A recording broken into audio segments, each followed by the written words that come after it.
Ladies and gentlemen, welcome back to another episode of the Versatility Podcast. All right, there we go. Yes, welcome back to another episode. Why do I look so close to the screen? I don't know. I don't know. Anywho, notice anything different, ladies and gentlemen? See, got these three posters hanged up, and I got two there on this near my bed.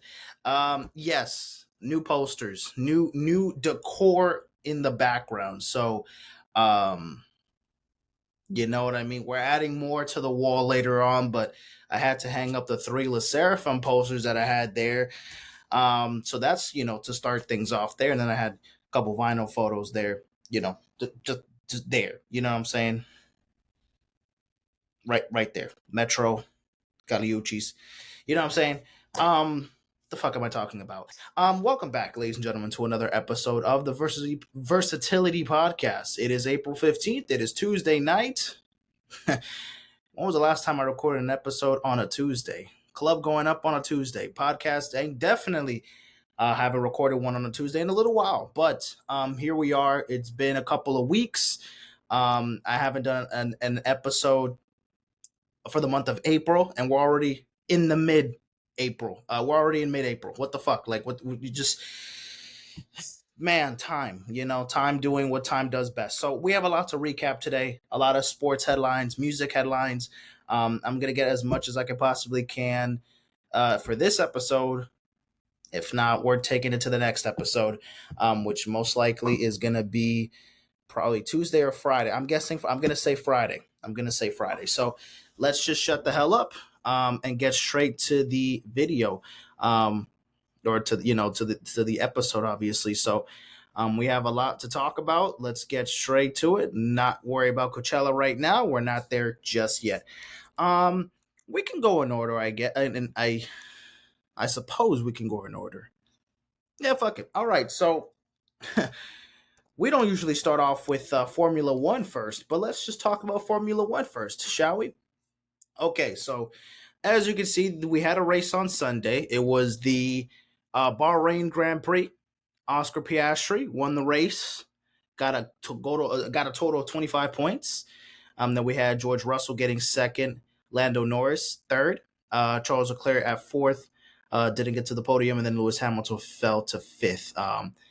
Now, currently the standings right now after four races already. We already have four races down under. Obviously, Verstappen won the first one in Australia. Then Norris won in China and in Japan. And then, of course, Bahrain goes to. So four races already in the books. We're going to look at the standings. Where the hell are the standings? Driver standings. So as you can see, Lando Norris is still on top right now. 77 points. But Oscar Piastri, 74 points. Max Verstappen, 69 points. Nice. George Russell at 63. Charles Leclerc at 32. I mean, the gap from 32 to 63, fourth and fifth place is insane. The top four, obviously, have gotten podium wins and have gotten race wins already. So, of course, Lando Norris right now is leading things for McLaren Mercedes. Wait, it's a collab between McLaren and Mercedes. Interesting. Lewis Hamilton all the way at number 7 right now with Ferrari this season. So things looking very different with Ferrari, but Lewis Hamilton hasn't had the best start to the season. So we'll see where things pick up in the next race, which is going to be this Sunday. Another race this Sunday. It's going to be in Saudi Arabia. It's going to be April 20th at 1 p.m. So at least it won't be late as fuck at night, or it'll be early in the morning. So there's that. So that's a race that I could actually watch. MLS.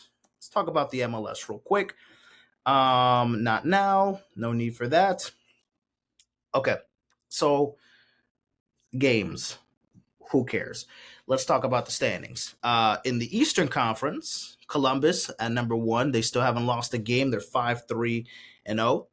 Charlotte, Cincinnati, Inter, Miami right now at number 4 with 15 points. Philly at 5, Nashville at 6, Orlando City at 7, Chicago at 8, New York Red Bulls at 9, New York NYFC at 10, Atlanta United, New England, DC United, Toronto, and Montreal right now Toronto and Montreal. The only two Canadian teams have not won a game so far this season so far. All right, well, that's a fucking lie. Vancouver is another Canadian team, but they are the best team out the West right now. 6-1-1. Minnesota. Then we got San Diego, Portland, Colorado, Austin, LAFC, FC Dallas, San Jose, Real Salt Lake, Seattle, St. Louis, Houston, Sporting Kansas City, and LA Galaxy. What the hell is going on with the Galaxy? Weren't they like a playoff team? Weren't they like in the MLS Cup last year or 2 years ago? What the hell? What the helly? What the helly? Anywho, that's MLS right now. I've only watched one game so far. So we'll see how many more I could watch by the end of the season. But let's talk about baseball that I've definitely been watching, catching up to date. A lot of games has happened, a lot already. But let's talk about the current standings, ladies and gentlemen. That's the part of the segment. In the American League East, so far we have the Yankees at number 1, 9-7, the Blue Jays at 9-8, the Rays at 8-8, the Red Sox at 8-10, the Orioles at 6-9. The Orioles got to pick things up because 6-9. What the hell is that? What the hell? AL Central, the Tigers at 10-6, the Guardians at 8-7, the Royals at 8-9, Twins at 5-12. Woof. White Sox at 4-11. Familiar territory. AL West. The Angels are number 1 right now, believe it or not. 9-6. The Rangers 9-7. Mariners 8-8. Astros 7-9, and the A's that don't even have that are Sacramento A's right now, not the Oakland A's. The Sacramento A's. They're 6-10 at the moment. So it's April baseball. I'm not, no one. I'm not gonna say much. I'm just watching baseball. I don't give a fuck which team is hot right now. I don't give a fuck which team is shit right now. The Marlins can win the World Series. They're 8-8 right now. Like who cares? We're just here to observe. Not until All-Star break where things get real serious here. Which I'm not gonna make much. I'm not really gonna talk much about any of these teams. I'm just watching baseball. That's all I'm doing right now. Mets 11-5 right now, leading the NL East. The Phillies, my Phillies at 9-7.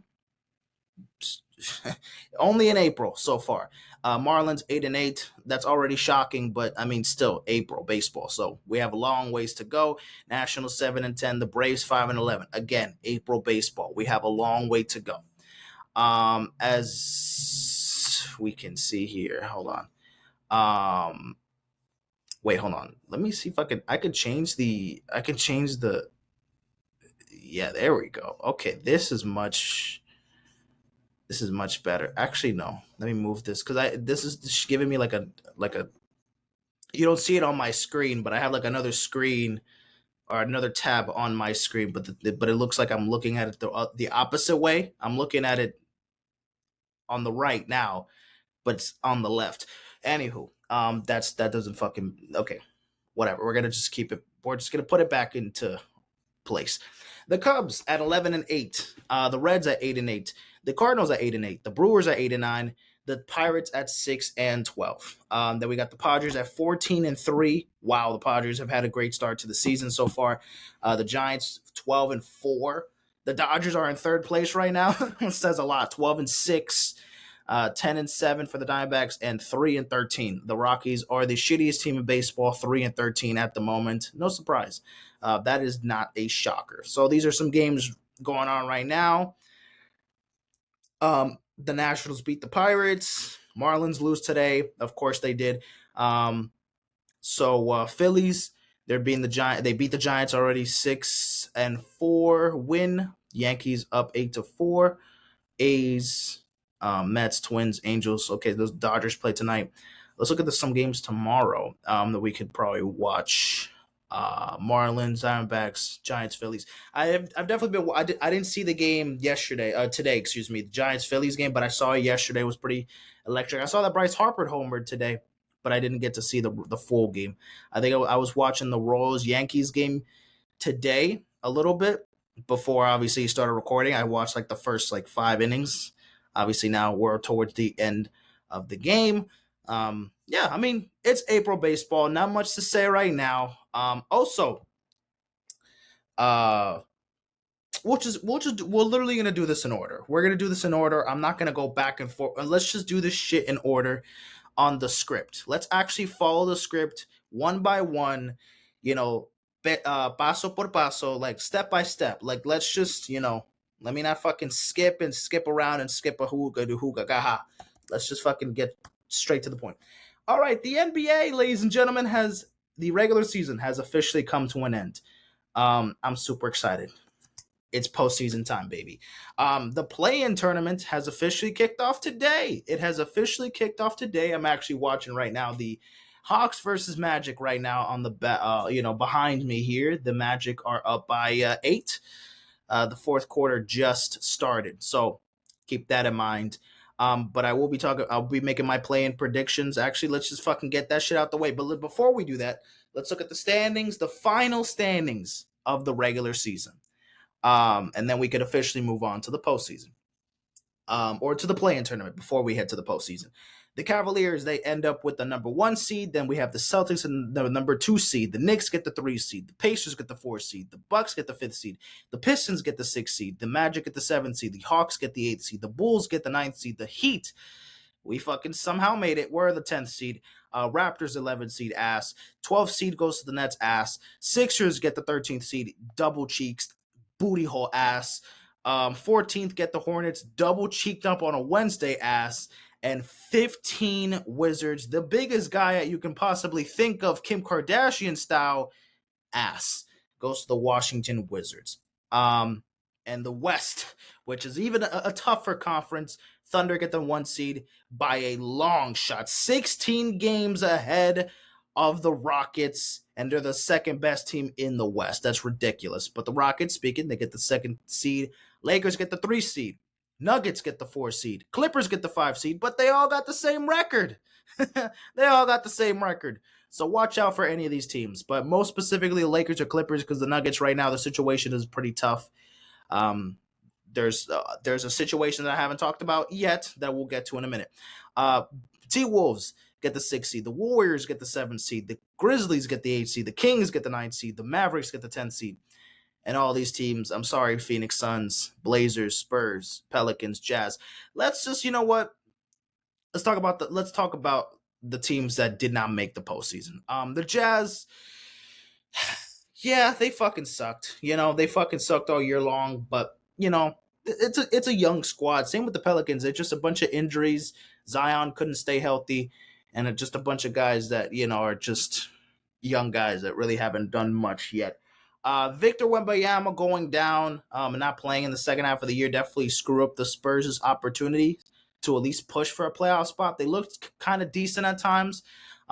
They could have definitely been a play-in team if Victor was playing for the second half of the year, but first half of the year they were already a mediocre team. But obviously with Wemby, for the whole season would have definitely given them a better chance. They would have been playing, tomorrow or today for the 9th or the 10th seed, or maybe even for the 8th or 7th seed. Who knows? I mean, most likely it would have been where the Mavericks or where the Kings are at right now. But obviously that's not the situation. The Blazers, shout out to the Blazers. I know they, fell short into the play-in tournament, but I mean, they played pretty much aggressively. They have some really good guys over there. They have some studs over there, man. And the Phoenix Suns, even though they have the same record as the Blazers, the expectations were very different. The Phoenix Suns were an absolute fucking tragedy this year. The fact that Kevin Durant, Devin Booker, Bradley Beal, this big three that we thought did not work. Bradley Beal should be arrested for fucking robbery. This man has signed that contract, and ever since just has been taking money little by little from the Phoenix Suns. What an absolute shit show he has been in Phoenix.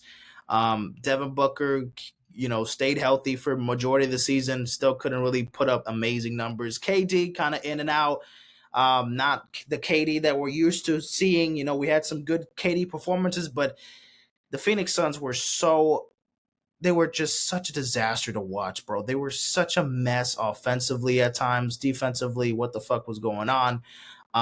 Even when they had those primetime games, they're just this boring team to watch. And it just sucks. You have one of the greatest scorers of all time, Kevin Durant, playing. Devin Booker, a superstar in the league. And then Bradley Beal, who was an all-star at one point and, was a consensus top 30 player, in the NBA for quite a couple years with it, when he was in Washington with John Wall and stuff like that, during that Wizards 2016, 2017, 2018 run, like making the playoffs, when the Wizards were actually a decent team. It's been an absolute disaster. It's been an absolute disaster for the Phoenix Suns. Not much to say there. The ownership as well sucks balls. They fired the owner for the Phoenix Suns, no surprise, and they fired the head coach. They fired Mike Budenholzer, right? Budenholzer. Which, by the way, that was already something that I wasn't supposed to mention just yet, but we could take that off the list already. They fired their head coach, they fired their owner, and the Phoenix Suns or the Phoenix Buns, the Sixers, Nets, all these teams fucking suck. I really don't want to talk about any of these teams. Sixers, trust the process. Never is going to happen. We're never going to win a championship. So, as I'm wearing a Philly hat, but it is what it is. Doesn't really fucking matter here. We're in the playoffs. The Miami Heat are at the very least. We're in the play-in, so we have an opportunity. But let's get back to it. Play-in tournament. So let me do my picks real quick, just to kind of get this out the way first. I have the Magic winning this game, so they're looking pretty comfortable right now, but still 12-point game. It's the first, still 10 minutes left in the game, so still a lot can be decided. Grizzlies versus Warriors tonight, right after this Magic game. I'm going to go with the Warriors to win this one. So I do have the Magic winning, so they would have to go up against Boston. They would go up against Boston in the 2 versus the 7 seed matchup. And then for the Warriors, since I have them winning, I have them going up against the Houston Rockets, who are the 2 seed in the West. So there will be Houston versus Golden State, Orlando versus Boston in the first round. Tomorrow, we got the Miami Heat playing against the Chicago Bulls. Of course, I'm going to be biased. I'm going to pick the Miami Heat to win this one. We'll see how we do. Won't be surprised if our season ends tomorrow or if it'll end by Friday. If we make it to Saturday or if we make it to play on Sunday, because our first game, if we do make the playoffs, our first game would be Sunday instead of Saturday. That would be amazing. But we have to win this game. We cannot lose this game. We have to win both games to get that 8th seed, because Orlando or Atlanta is going to take the 7th seed. So, of course, we got to knock out Chicago in Chicago, and we have to knock out, which most likely would be Atlanta. If Atlanta obviously loses this game, they would have to play the winner of Heat Bulls. It's going to be a tough one, but we'll see what we can do. Mavericks Kings. I'm going to go with the Mavericks here, low-key. I'm going to go with the Mavericks here. So then with the Heat versus the Hawks, the winner will be the Miami Heat. So I do think ultimately the Heat are going to survive this, because I have to have hope. And they're going to get the 8th seed, and we're going to be going up against the Cleveland Cavaliers in the first round of the playoffs. Will we win a game in that series? Maybe. Huge maybe, if we could even make it to the playoffs. But I think we could steal a game, but we will lose in 5. And that's to be as unbiased, but also biased as well, because we might just fucking end our season tomorrow night in Chicago, because Chicago's a sneaky team, and I'm really leaning more towards the Bulls, but I gotta pick the Heat, man. Why would I not pick them? I know they've been so fucking awful to watch this year. They've been a whole mess. I'd rather us to kind of put an effort and make it past the play-in. I don't want to just fucking have no faith in them, but it really is looking like that. And then we got the Mavericks versus the Grizzlies, which would be the winner for the 8th seed. Would get the 8th seed, and they would go up against the OKC Thunder. I think it would be the Grizzlies. I think the Grizzlies are going to get the. I think the Grizzlies are going to get the 8th seed. I think they're going to get the 8th seed over OKC, or excuse me, over Dallas. So it's going to be the Grizzlies versus the Thunder. In the first round, John Morant versus Shea. Luka, not a Maverick anymore. Why the fuck does that matter? Speaking of Luka, the first playoff game for the Lakers will go up against the Timberwolves. It's going to be an amazing series, hopefully. Game 1 will be on Saturday night. So let's look at the matchups that are already confirmed for the playoffs on Saturday. We have the Bucks versus the Pacers. We have the Clippers versus the Nuggets. We have the Pistons versus the Knicks. And we have the T-Wolves versus the Lakers. So, yeah, after Friday's games, for sure after Friday's games, once the play-in tournament is over by Friday night, I will record an episode before Saturday afternoon so I could do my NBA playoff predictions as soon as the play-in tournament ends. So I could officially do my bracket for the NBA playoffs, and then we'll, go from there. Round by round. I cannot wait till Saturday. Look, the play-in tournament's good basketball, but we want to get to the playoffs. We want to get to the playoffs already. These games, it's basketball. At least we got games today, tomorrow, and Friday, but we want to get to fucking Saturday. We want to get to all these series, best of 7. So winner takes all. Like this is what the NBA is all about here. This is peak basketball. Is the playoffs, obviously. I know the playoffs are long as fuck, but that's amazing because we're in mid-April and the playoffs and the finals won't begin until, early June. So long ways to go in the NBA playoffs, but that will begin on Saturday. Bada bing, bada boom. Speaking of another league that likes to start on the playoffs the same time in the NBA is also the NHL. Yes, the NHL playoffs, since there is no play-in tournament, obviously, in the NHL, the playoffs will also begin on Saturday.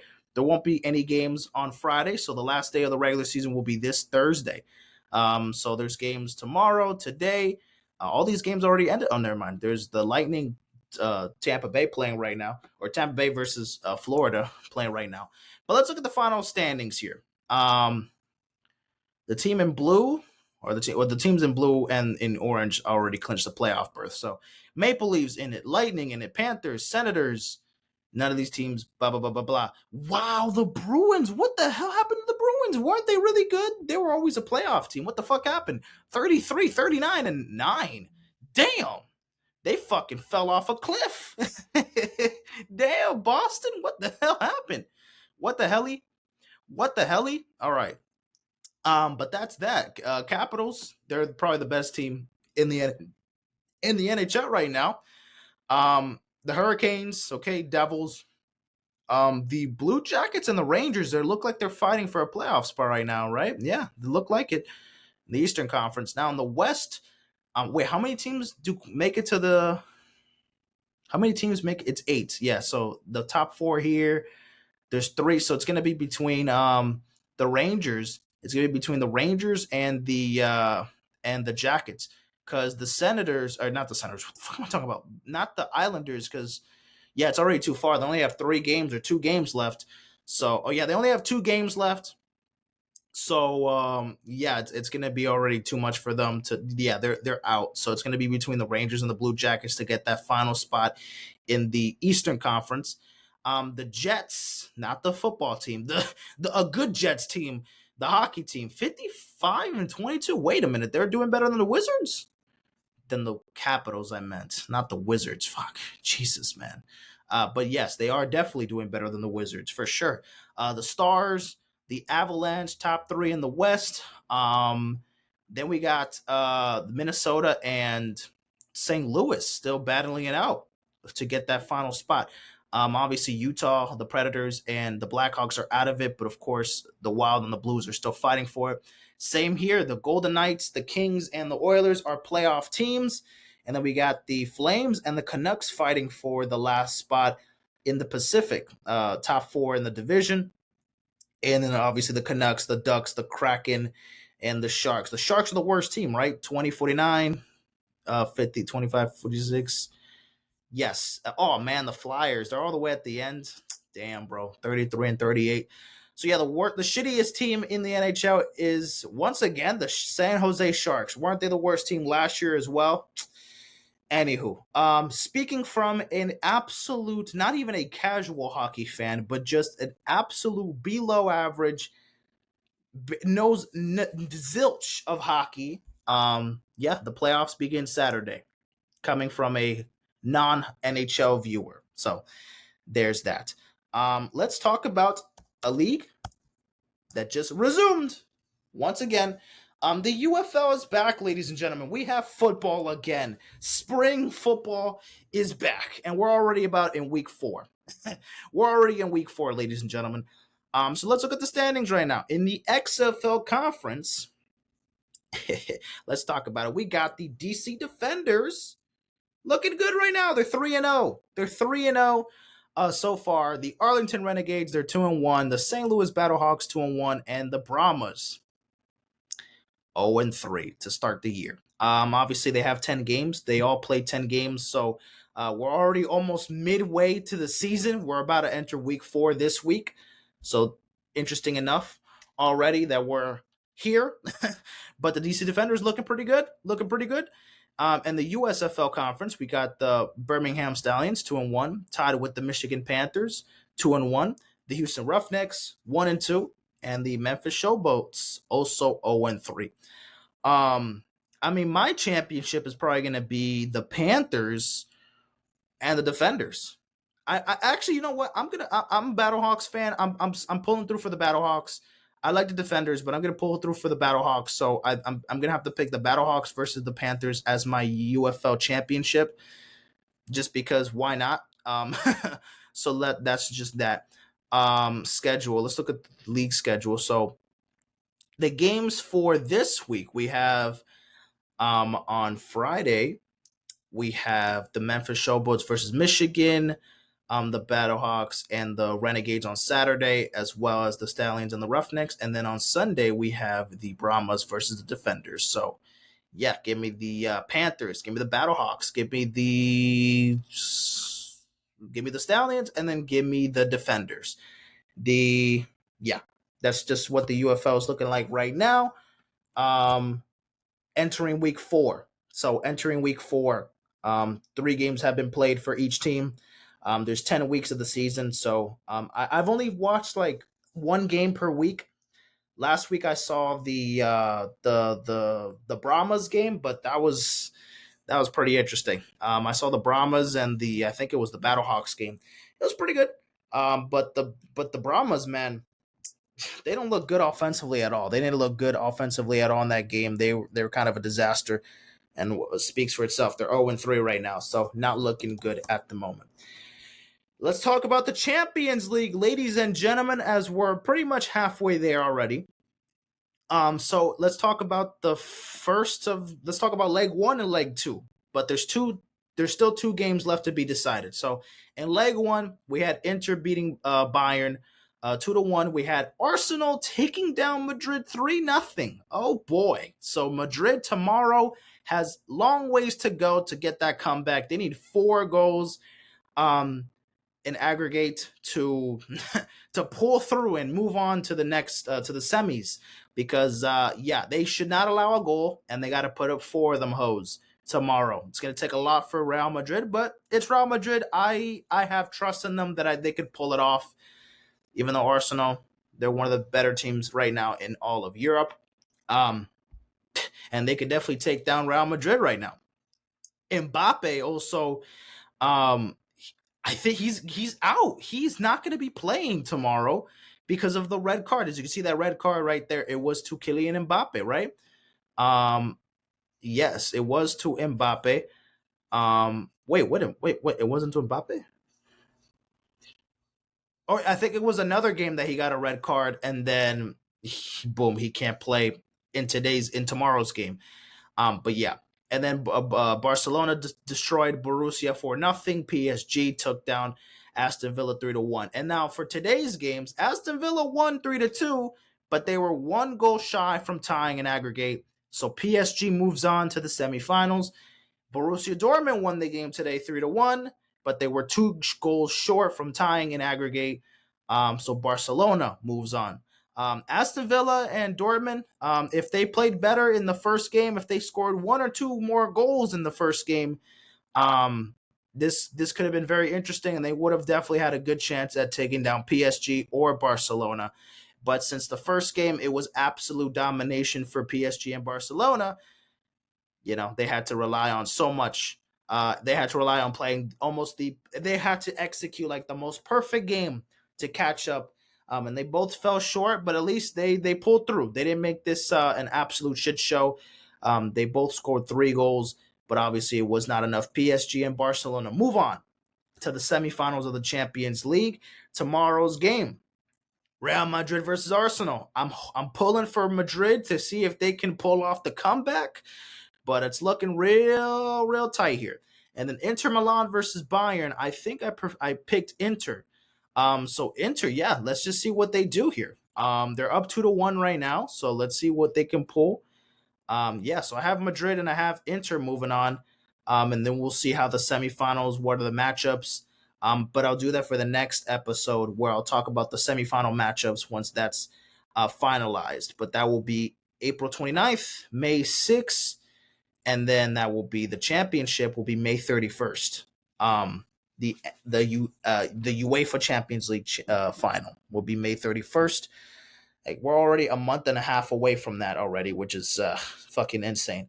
Final playoff picture, sweet play-in tournament. Okay, oh yeah, this is old news, but let's talk about it, ladies and gentlemen.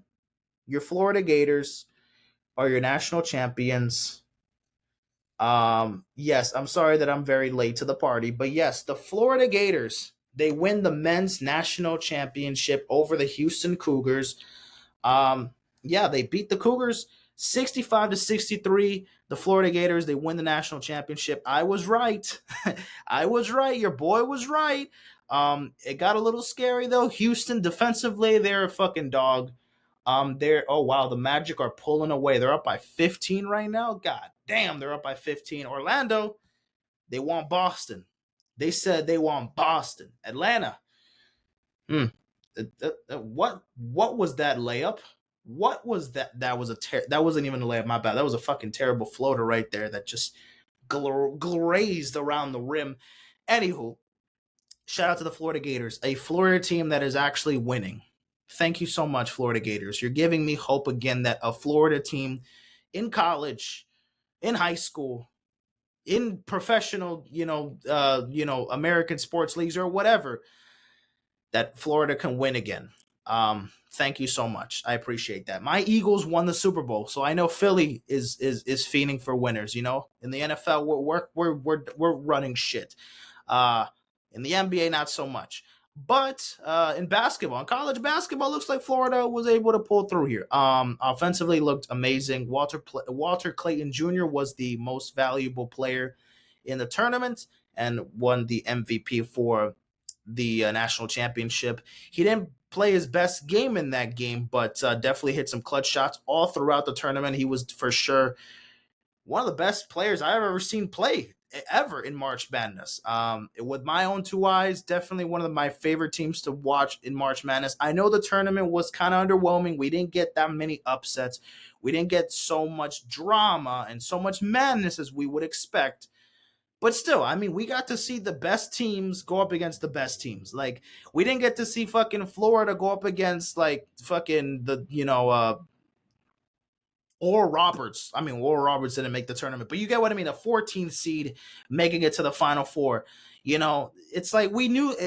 Then we see a blowout, and then we're like, but why would we wish that this team fucking made it? You know, like if Florida would have taken on fucking a 15th seed, they would beat them by fucking 50 points. You know, and then we would be like, oh, this is terrible basketball. So at least we got to see, you know, all of the elite teams in college basketball. Literally, the Final Four were Houston, Florida, Duke, and Auburn, all number 1 seeds. So a lot to see here. But it was amazing. And Duke, oh man, I know it's pretty late already, but oh damn, Duke, they blew it so fucking hard.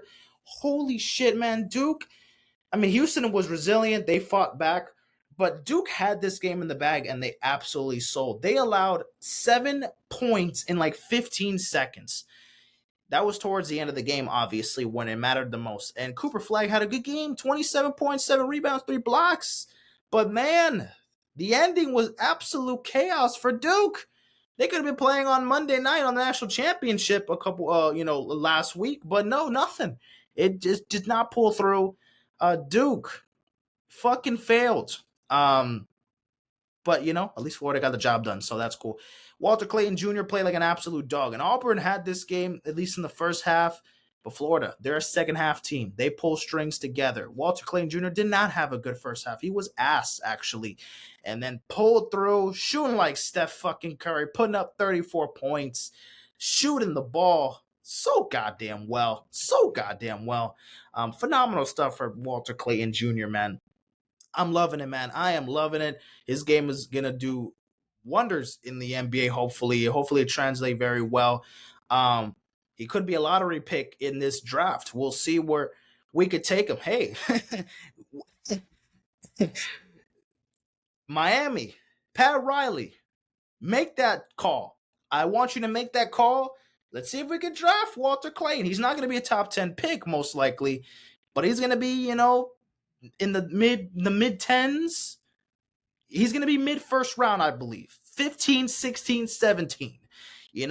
That's basically where we're at right now. We're the 10th seed in the East, and we're basically like 15, 16, 17, overall in the NBA. We're around there. So if the draft order can get us in between those middle picks in the first round, we would love to get Walter Clayton. That would be amazing. I would love to see that. Walter Clayton, please. Obviously, you don't make that decision, but Pat Riley, the Heat ownership, everybody, made the right decision when it comes to the draft. When is the NBA draft again? It's like June something. It's right after the NBA Finals. But what is it again? What is it? What the fuck is the draft? Draft. The draft, the first round will be June 25th. The second round will be June 26th. Okay. June 25th. We better get Walter Clayton. That's what I want. I want Walter Clayton to Miami. Let's see if that happens. That sounds too good to be true, but still, a dude can't dream. A dude can't dream. Of course he can dream. Anywho, let's talk about the women's national championship. UConn. This was a pretty boring game because it was absolute domination. But as you can see, the Florida, they're still stuck in my mind. I'm not talking about Florida anymore right now. The UConn Huskies, they win it 82-59, taking down the unbeatable South Carolina Gamecocks. Well, I'm sorry, they won. They lost 4 games this year, including this one. So not so unbeatable this season. Yes, for sure. However, UConn, they absolutely fucking dominated. They won their 15th, their 15th, their 12th national championship in franchise history. Gino Auriemma has won 12 natties with UConn since the 90s. He has had so many elite WNBA players or elite college players getting drafted in the WNBA, and they turn out to be some of the best WNBA players we've ever seen. And Paige Bueckers, another one that ends her collegiate career with a national championship. The draft was yesterday, and as no surprise, she ended up going number 1. Spoiler alert, she was the first overall pick last night in the WNBA draft. And we're going to see a lot of expectations for Paige Bueckers this year in her rookie year.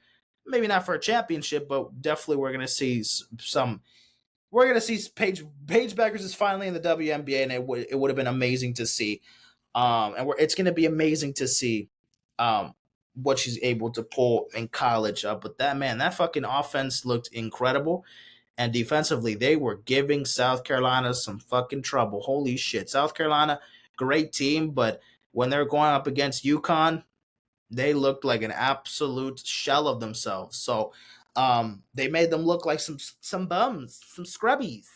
But South Carolina, still going to be amazing next year. No surprise about that. UConn, still going to be really good next year. No Paige Bueckers, yes, but Gino always has this team, in contention for a national championship, even though they haven't won a national championship before this one since 2016, I believe, since 2016. So, believe it or not, it's been quite some time since they won it before, of course, a couple weeks ago. And so, yeah, shout out to the UConn Huskies. They're the women's national champions. Paige Bueckers goes number 1 overall already. This is crazy, bro. She played in the fucking national championship a week ago and she got drafted the very next week. So much like the NBA and the WNBA season, I think, starts next month. Holy shit, like it all happens so goddamn fast. They don't even get a break they don't even get to catch a fucking break. Like, god damn, wait, relax. Interesting enough. Okay. Let me get this shit out the way real quick. Yeah, we're almost at 40 minutes recording. So this paper right here, ladies and gentlemen, I did this on March 28th. As you can see, I wrote the dates at the top. These are my MLB award predictions and postseason predictions. It took me a little while to make it. It took me a day, but whatever. Or obviously less than a day. But it took me the most of the day because I was, in and out doing other shit. But anywho, finally, I have the list for you. It's April baseball, so nothing changes right now. These are still my predictions. Nothing has changed. These are still my predictions as of April 15th, even though this was a couple weeks ago. Doesn't matter. Nothing has changed. In the AL East, wait, I kind of want to hold on. How do I present this shit to y'all? So as you can see, in the AL East, I have the Orioles, I have the Red Sox, I have the Yankees, I have the Blue Jays, and I have the Rays. In the AL Central, I have the Royals, the Twins, the Guardians, the Tigers, and the White Sox. In the AL West, I have the Rangers, I have the Astros, I have the Mariners, I have the Athletics, and then I have the Angels. Right? Yes. And then in the NL East, the Phillies, the Braves, the Mets, the Nationals, and the Marlins. In the NL Central, I have the Brewers, the Cubs, the Reds, the Pirates, and then we have the Cardinals at number 5. In the NL West, I have the Dodgers, the Padres, the Giants. Or no, I have the D-backs, excuse me. The D-backs, the Padres, the Giants, then the Rockies. And obviously, those are the records there. So yeah, those are the, as you can see, read it there. All of this, all of that. For American Comeback Player of the Year, I got Mike Trout. National League Player of the Year, I have Ronald Acuna Jr. Let me see if I could read it there. For the American Home Run Leader, I'm gonna have Aaron Judge. For the National League, it's gonna be Juan Soto. For batting average, or not, excuse me, not for batting average. For the American League Strikeout King will be Garrett Crochet. The National League Strikeout King will be Paul Skeens. The American League Stolen Base King will be Jazz Chisholm. In the National League, it will be Ellie De La Cruz. Excuse me. The AL batting leader will be Stephen Kwan. In the National League, it will be Shohei Ohtani. In saves, in the American League, I have Emmanuel Clase, and in the National League, I have Edwin Diaz. So those are my award predictions there. More for Platinum Glove in the American League, I have Dalton Varsho, and in the National League, I have Pete Crow Armstrong. Great defensive players. For American Rookie of the Year, I have Jason Dominguez, and for the National League Rookie of the Year, I have Roki Sasaki, pitcher from the Red Sox, or excuse me, pitcher from the Dodgers. What the fuck am I talking about? American League Cy Young. Speaking of the Red Sox, Garrett Crochet. I have Garrett Crochet winning the Cy Young for the American League. For the National League, I have Zach Wheeler for the Phillies. American League Manager of the Year, I have Bruce Bochy. And for the National League Manager of the Year, I have Craig Counsell. American League MVP, I have Bobby Witt Jr. winning it. And hot take, NL MVP, I got Bryce Harper. I don't want to pick Ohtani. I don't want to pick Judge. I don't want to pick Soto. I want to pick someone fucking different. Even though it won't shock me at all if Ohtani, Judge, Soto, they all, whatever. If they win it, that's not a surprise to anybody. But just to be fun here, I have Bobby Witt Jr. winning AL MVP and Bryce Harper winning NL MVP. That would be amazing to see. Now we have the postseason. Let's talk about the wild card series. Let me do the seedings first. In the American League, the number 1 seed will be Razor, yeah. It will be the Rangers. The Rangers will have the number 1 seed. The Orioles have the number 2 seed. The Red Sox have the number 3 seed. The Royals have the number 4th seed. The Yankees get the number 5th seed. And the Twins get the number 6 seed. In that order. In the National League, I have the Dodgers getting the number 1 seed.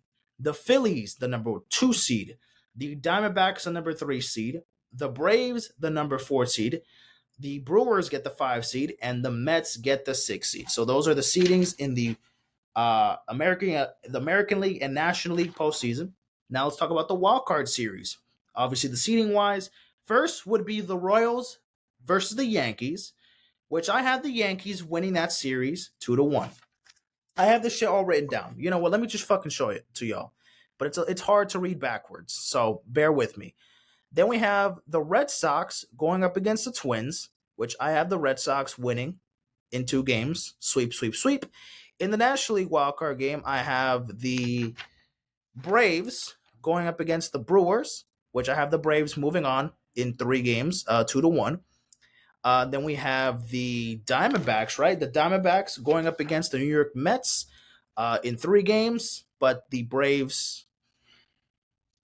Diamondbacks, they move on and beat the Mets. Now, in the division series in the American League, we have the Yankees versus the Rangers. The Yankees versus the Rangers. I have the Rangers winning it in 4 games, 3-1. For the next one, I have the Orioles versus the Red Sox. I have the Red Sox winning it in 5 games, 3-2. Now, in the National League Division Series, I have the Dodgers going up against the Braves, right? Yes. 3-2, I have the Dodgers winning, beating the Braves 3-2. Then I have the Phillies versus the Diamondbacks. In the Division Series, I have the Phillies beating them in 4 games, 3-1. In the American League Championship Series, in the ALCS, I have the Rangers versus the Red Sox, and I have the Red Sox moving on to the World Series, winning the AL pennant in 7 games, 4-3. Then we have the Dodgers versus the Phillies in the NLCS, the National League Championship Series, and I have the Phillies winning, beating the Dodgers in 7 games. I actually hope this fucking happens in 7 games. And then our World Series, my World Series prediction will be the Boston Red Sox versus the Philadelphia Phillies. And of course, I have the Philadelphia Phillies winning your 2025 MLB World Series champions. The ALCS MVP will go to Rafael Devers of the Boston Red Sox. The NLCS MVP for the Phillies will go to Kyle Schwarber. And then for the World Series MVP, obviously the Phillies winning it here, I have Bryce Harper winning the National League MVP, the World Series, and the World Series MVP. So I have huge expectations for the Phillies this year and for Bryce Harper, taking all the MVPs from everybody. As Bryce Harper hit a home run today. I know it's April, so it doesn't fucking matter, but right now, but that's what I'm feeling right now. That's what I'm feeling. I did this March 28th. It's April 15th, but it doesn't matter. These are still my predictions, still going very strong. Now we can move on to the next part of the episode. I just wanted to show you guys that because I know I'm a little late to the party with that. But yeah, you know, we had to get that out of there. We had to get that out of there. Okay, let's get to the nitty gritty here. Okay, now let's do headlines. It's a bunch of headlines, so bear with me. We're gonna kind of go rapid speed. Just a bunch of headlines, sports, random stuff to talk about. So we can kind of get this out the way. KSI versus Dillion Dannis, excuse me. That fight was supposed to happen March 29th, but the fight was postponed because KSI had an illness. So of course the fight was called off. Yeah, breaking fucking news. This fight won't happen anytime soon. We'll see whenever we will get the chance to see the fight happen. Again, I don't know if it's anything in that situation, but we'll see what will happen anytime soon. We'll see what happens. But yeah, KSI could not fight there. So this was kind of already a little bit old, but this was pretty much a heavy topic to talk about in baseball. The first week of the opening week series, especially with the New York Yankees, they blasted the Milwaukee Brewers the first 3 games of the season. Offensively, they were hitting home runs. It was a home run galore. It was a home run shower at Yankee Stadium the first 3 games of the season, opening weekend series.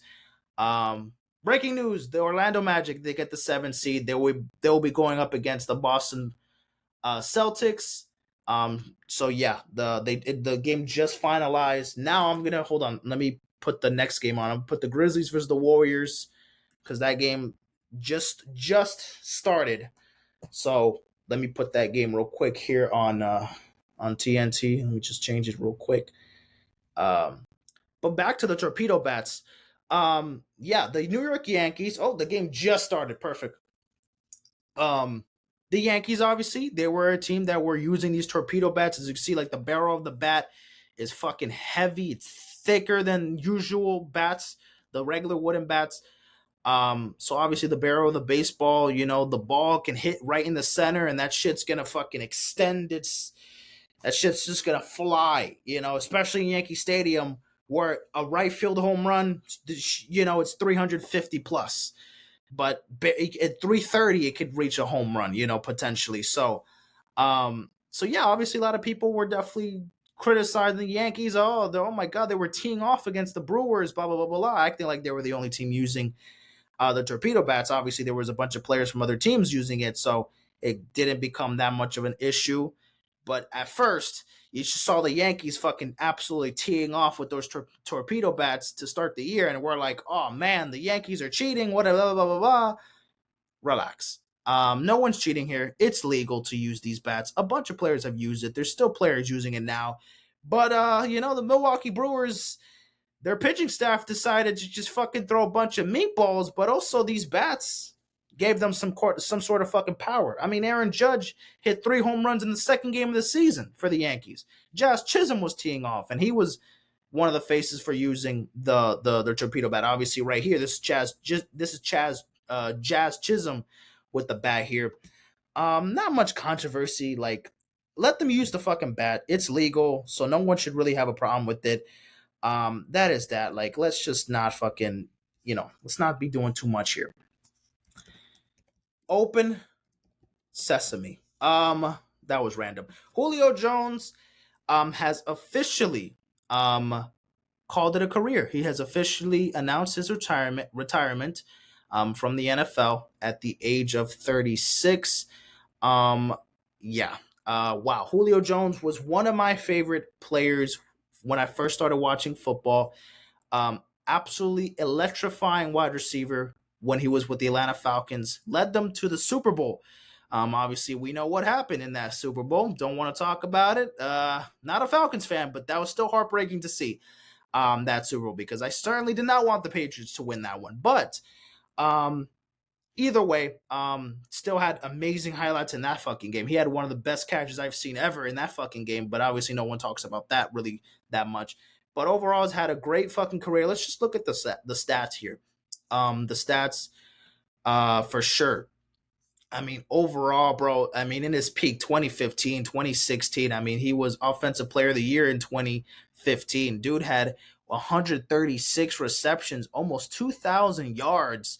He had 8 receiving touchdowns. He had a bunch of guys. He wasn't putting up insane touchdown numbers. But bro, his route running was phenomenal. He would always just get people lost around the defense. He was a big, physical, tough receiver, so it was hard for him to it was hard for him to get put down, get tackled really easily. Obviously, he had elite fucking hands. He had some of the best hands. Him and D-Hop were some of the best guys that just had a physical tool. It was just a physical tool. It was very hard for him to stop him because obviously he just had pretty much almost every perfect quality you want in a wide receiver. He had the hands. He had great route running. He was hard to tackle. And yeah, he was just a guy that was, in MVP conversations. Obviously he was a wide receiver, so he wasn't going to get much of that. But of course, he ended up taking Offensive Player of the Year, made it to the Super Bowl. He was an All-Pro multiple times. I mean, yeah, just speaks for itself here. He was a first round pick. He was 6th overall, coming out of Atlanta in the 2011 draft. Overall total career touchdowns with 66, a career of 13,000 receiving yards, 914 receptions in his career. Played 10 years. I mean, he played a whole decade in Atlanta. He came to Philly for a little bit, came to Tennessee, and obviously played in Tampa, but obviously, didn't have as much production there. Wow, he scored 3 touchdowns for the Eagles. I thought he only scored like 1 or 2, but he actually had 3. More than I could remember, but definitely a legend for sure. One of the best wide receivers in the 2010s, uh, without a doubt. One of the most electrifying players I ever got to watch. Uh, Open House, Open House, Waffle House, is officially closed. As a nickname for him because he was always open. Waffle House, always open at fucking 7 in the morning, 3 in the morning, doesn't matter. Open House is always open. And now Waffle House is. I'm getting it confused. I'm trying to say Waffle House is open, but I'm saying Open House is open. You get what I mean, y'all? I'm a little bit dumb. It's okay. It's okay. It's okay. It's not the end of the world. All right. Let's not punish myself here. Um, quick little water break, real quick. Thank you very much. Hold on.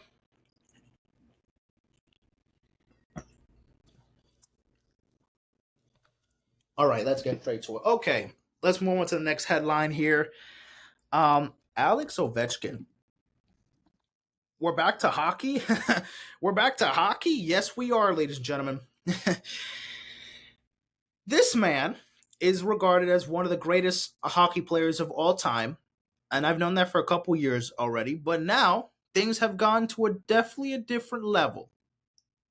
But he did something that was expected to be unbreakable at a certain point, and that was to surpass career goals in an NHL career. He surpassed the great one. Alex Ovechkin surpassed the great one, Wayne Gretzky. He surpassed Wayne Gretzky in career goals in NHL history. He had 185 goals in 1,400 something games, in 80 something games, and he has 896 career goals. He's almost at 1,500 games in his career. He will get that as soon as the playoffs begin. He was the first. Oh wow, he was the first overall pick in the first round, 2004. Wow, damn, this dude has pretty much had LeBron longevity. He's been around since 2004. He's still playing. He's played for the same team his whole career. He's been with the Capitals all year, all of his career. He's won a Stanley Cup. Yeah, I remember in 2017, 2018, he won a championship. That's crazy though. He's only won one. He's only won one Stanley Cup. Only one. Well, this year he could get a second one. I mean, the Capitals are one of the better teams in the NHL. It is possible that they could, win a Stanley Cup this year. But shout out to Alex Ovechkin getting a record that a lot of people didn't think anybody was going to catch up to, in surpassing the great one, Wayne Gretzky, in career goals in NHL history with 885. But now he got 895 surpassed now with 896. So shout out to Alex Ovechkin there. Vlad Guerrero Jr. signed a hefty contract extension, 14 motherfucking years, $500 million, $14-year contract extension for Vladdy Jr. He got the bag. That's all I gotta say. Perennial All-Star, definitely in the conversation as super. Is definitely a superstar in baseball right now. He's had his kind of high and up and down moments. The Blue Jays aren't the best team offensively, but I mean, Vladdy Guerrero Jr. is must watch TV for sure. An absolute superstar. 500 million sounds a lot to me because it is, but 500 million, 500 fucking million. I mean, I'm in awe. 500 goddamn million. That's just insane. The Nuggets, they have fired Mike Malone. The former now head coach of the Denver Nuggets, Mike Malone, was fired just about a week ago. A week ago, last Monday, he was fired, as well as the general manager, Calvin Booth. They were both fired from duties. They were all both called off of their duties. What's it called? Relieved from their duties. That's the right terminology. They were relieved from their duties last week. Yeah, very random situation. Really don't know exact situation why they both got fired, but from the looks of it, the Denver Nuggets had a bunch of ups and downs this year for sure. With um, literally besides Jokic being the best player in the NBA, the Nuggets have a lot of shit going on and behind the scenes. And it just feels like, well, Jokic is like the only bright spot right now on the Denver Nuggets that's really been, showing what the Denver Nuggets can do. Still a championship contending team. Jamal Murray's been in and out. He's been hurt. Now he just got back from injury, but hopefully he has to stay healthy. And they have a couple of other guys that are solid off the bench. But other than Michael Porter Jr., Jamal Murray, Russell Westbrook could also be, serviceable at times, but he's also blowing some games for the Nuggets. Everybody else is just a bunch of guys, and they have no depth. Their bench is one of the worst in the NBA. It just feels like they need to have Jokic out there play all 48 minutes, and they have to have their starters play pretty much the whole game, because then the bench will derail them, put them in, will get them in trailing positions. Then it just becomes a whole fucking disaster. Um, and obviously, they're going to blame a lot of that on the coaching. Mike Malone lost the locker room because there's been many press conferences where he's called out his team and has called out the players for a lack of effort and not studying and not watching film. So of course they kind of already lost his, they kind of lost his care and lost he lost the locker room. He lost the locker room, and he just hasn't had the appeal, the attention that he's supposed to have as a head coach. And obviously the players are probably fucking sick and tired of him. And Jokic, again, still being the best player in the world right now, is kind of making things all kind of forgettable. But the Nuggets, I mean, they're a top 4 team in the West, and so much shit is still going on. Now that they have an interim head coach entering the playoffs, it's going to be very odd to see what the Nuggets can do to make adjustments already. I mean, the fact that he got fired literally just 2 weeks before the regular season ended, or a week before the regular season ended, is insane. Like the timing is crazy. Like they couldn't even wait for the playoffs to end, or at least at least it would make more sense if we would see what would happen in the postseason. We'll see what will be the end result, and then eventually they can make that decision to fire the coach and the general manager. But they did it with a week left in the season, and so obviously pretty interesting decision there for the Nuggets. But they move on. They have an interim head coach now taking full control now, but I mean, we'll see what happens there, ladies and gentlemen. We'll see what happens there with the Nuggets. The World Baseball Classic, ladies and gentlemen, the group stage has been finalized. We have finally have the 2026 Facebook. What the hell? Hell no. Nah. What the fuck? All right, whatever. Yes, we have. I don't fucking care. We have the groups finalized for the 2026 World Baseball Classic tournament.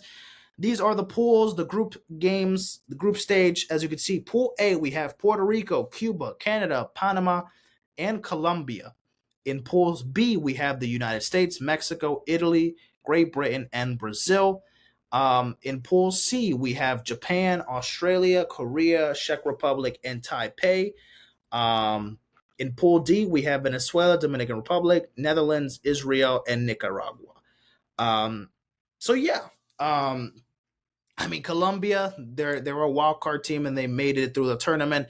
They're going to be, going up against tough competition: Cuba, Puerto Rico, definitely Canada up there in contention. Pool C, bro, Japan has such an man, they got to go up against fucking Czech Republic and fucking Australia. And Korea didn't do, they were bad last year in the World Baseball Classic, or 2 years ago in the baseball Classic. But Japan has an absolute cakewalk to the quarterfinals. They're going to absolutely wipe the rest of the group, I believe. Yeah.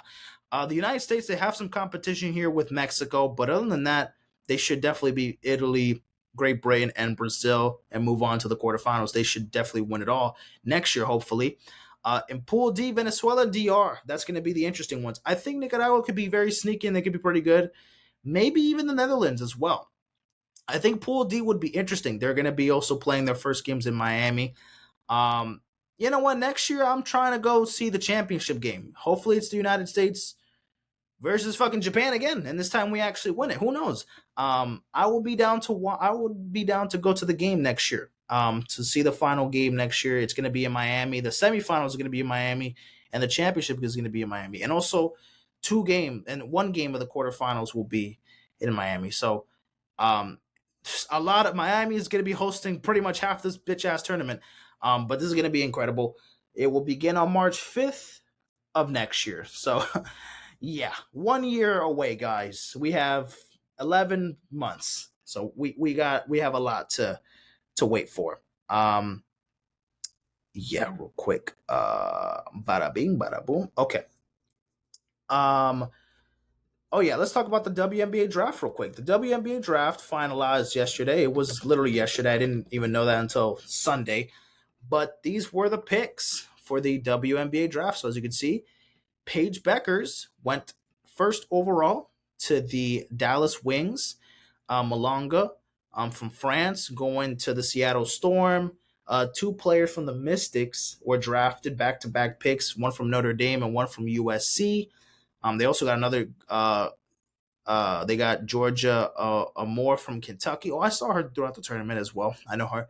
Haley Van Lith from TCU is going to be reuniting with LSU partner Angel Reese in Chicago. And she was drafted 11th overall, so interesting to see there. Aaliyah and I going to the Aces. Madison Scott going to the Wings. Going to be teaming up with Paige Beckers there. A couple of these other players I don't really know, but as you can see, there was only 30 something picks. Yeah, there was only 38 picks in the WNBA draft. Caitlin Chen also went to UConn. She's going to the new team, the expansion team for this year, the Golden State Valkyries, the new WNBA team from San Francisco. She's going there. That's the first ever player drafted to the school. Actually, no, I think it was. They have an earlier pick, right? It was just Joe Jockty. She was the first ever player drafted for the Golden State Valkyries at number 5, and then they also had a couple other picks afterwards, right? Yeah. They had Sellers, number 17, and then they had Chen at number 30. Interesting. Okay. Aubrey Griffin from UConn going 37. The last pick was Aja Kane from 38. I saw that there was a player that did not get drafted that caused a lot of controversy. What's her name, man? It's WNBA player not drafted. What was her name? Sedona Prince. Sedona Prince was a big prospect. She's a center from TCU, but unfortunately, a certain situation with a couple of abuse allegations, definitely not doing her for her favor. Of course, she goes undrafted in the draft yesterday, and of course, for obvious and very serious allegations here. Hints make sense. She has these allegations, physical and sexual abuse allegations, unfortunately, sexual misconduct.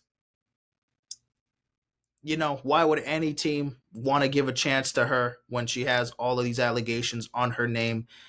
Not a good look for her at all. And very unfortunate, for the situation here for her. However, that's only unfortunate if if it's a serious thing, that actually, if again, allegations, I don't know if this actually happened or not, but obviously allegations never look good, and it just obviously was the right thing for her to not get drafted. And who knows, man? I don't know if this is going to be a situation that can be dealt with later on. If she'll have another chance to sign in the WNBA, even if things clear. If things clear, obviously, if these allegations end up being BS or whatever, maybe she gets a chance at, signing to the WNBA. But still, even at 24 years old, dude, 24 years old, and she just declared for the draft, in like her 6th or 7th year in college, bro? She's 24, man. 24 and just declared for the 6-7 years in college and just declared for the draft. It's like a lot already. Jesus, 6'7". She was one of the tallest players ever to play for Oregon. Good, superstar, whatever. Not superstar, a star in college, but obviously, all these allegations are not going to do anything for her favor. So that's a pretty unfortunate situation. Hopefully this didn't actually happen, but if it did, well, her fucking career is over. Like, what the hell? Like, this can't just be some random shit. So yeah, Mike Budenholzer, as I already mentioned, was fired from the Phoenix Suns. Obviously, change was needed. As the Suns said, change was definitely needed. The Suns have fired their head coaches towards the end of the season, back to back to back years. They fired Frank Vogel. They fired Budenholzer, and they fired what's his name from Detroit, who played for Detroit last year, or not played for Detroit. Who was the coach? Monty Williams. Monty Williams, who was the coach for the Pistons last year when they were absolute dog shit.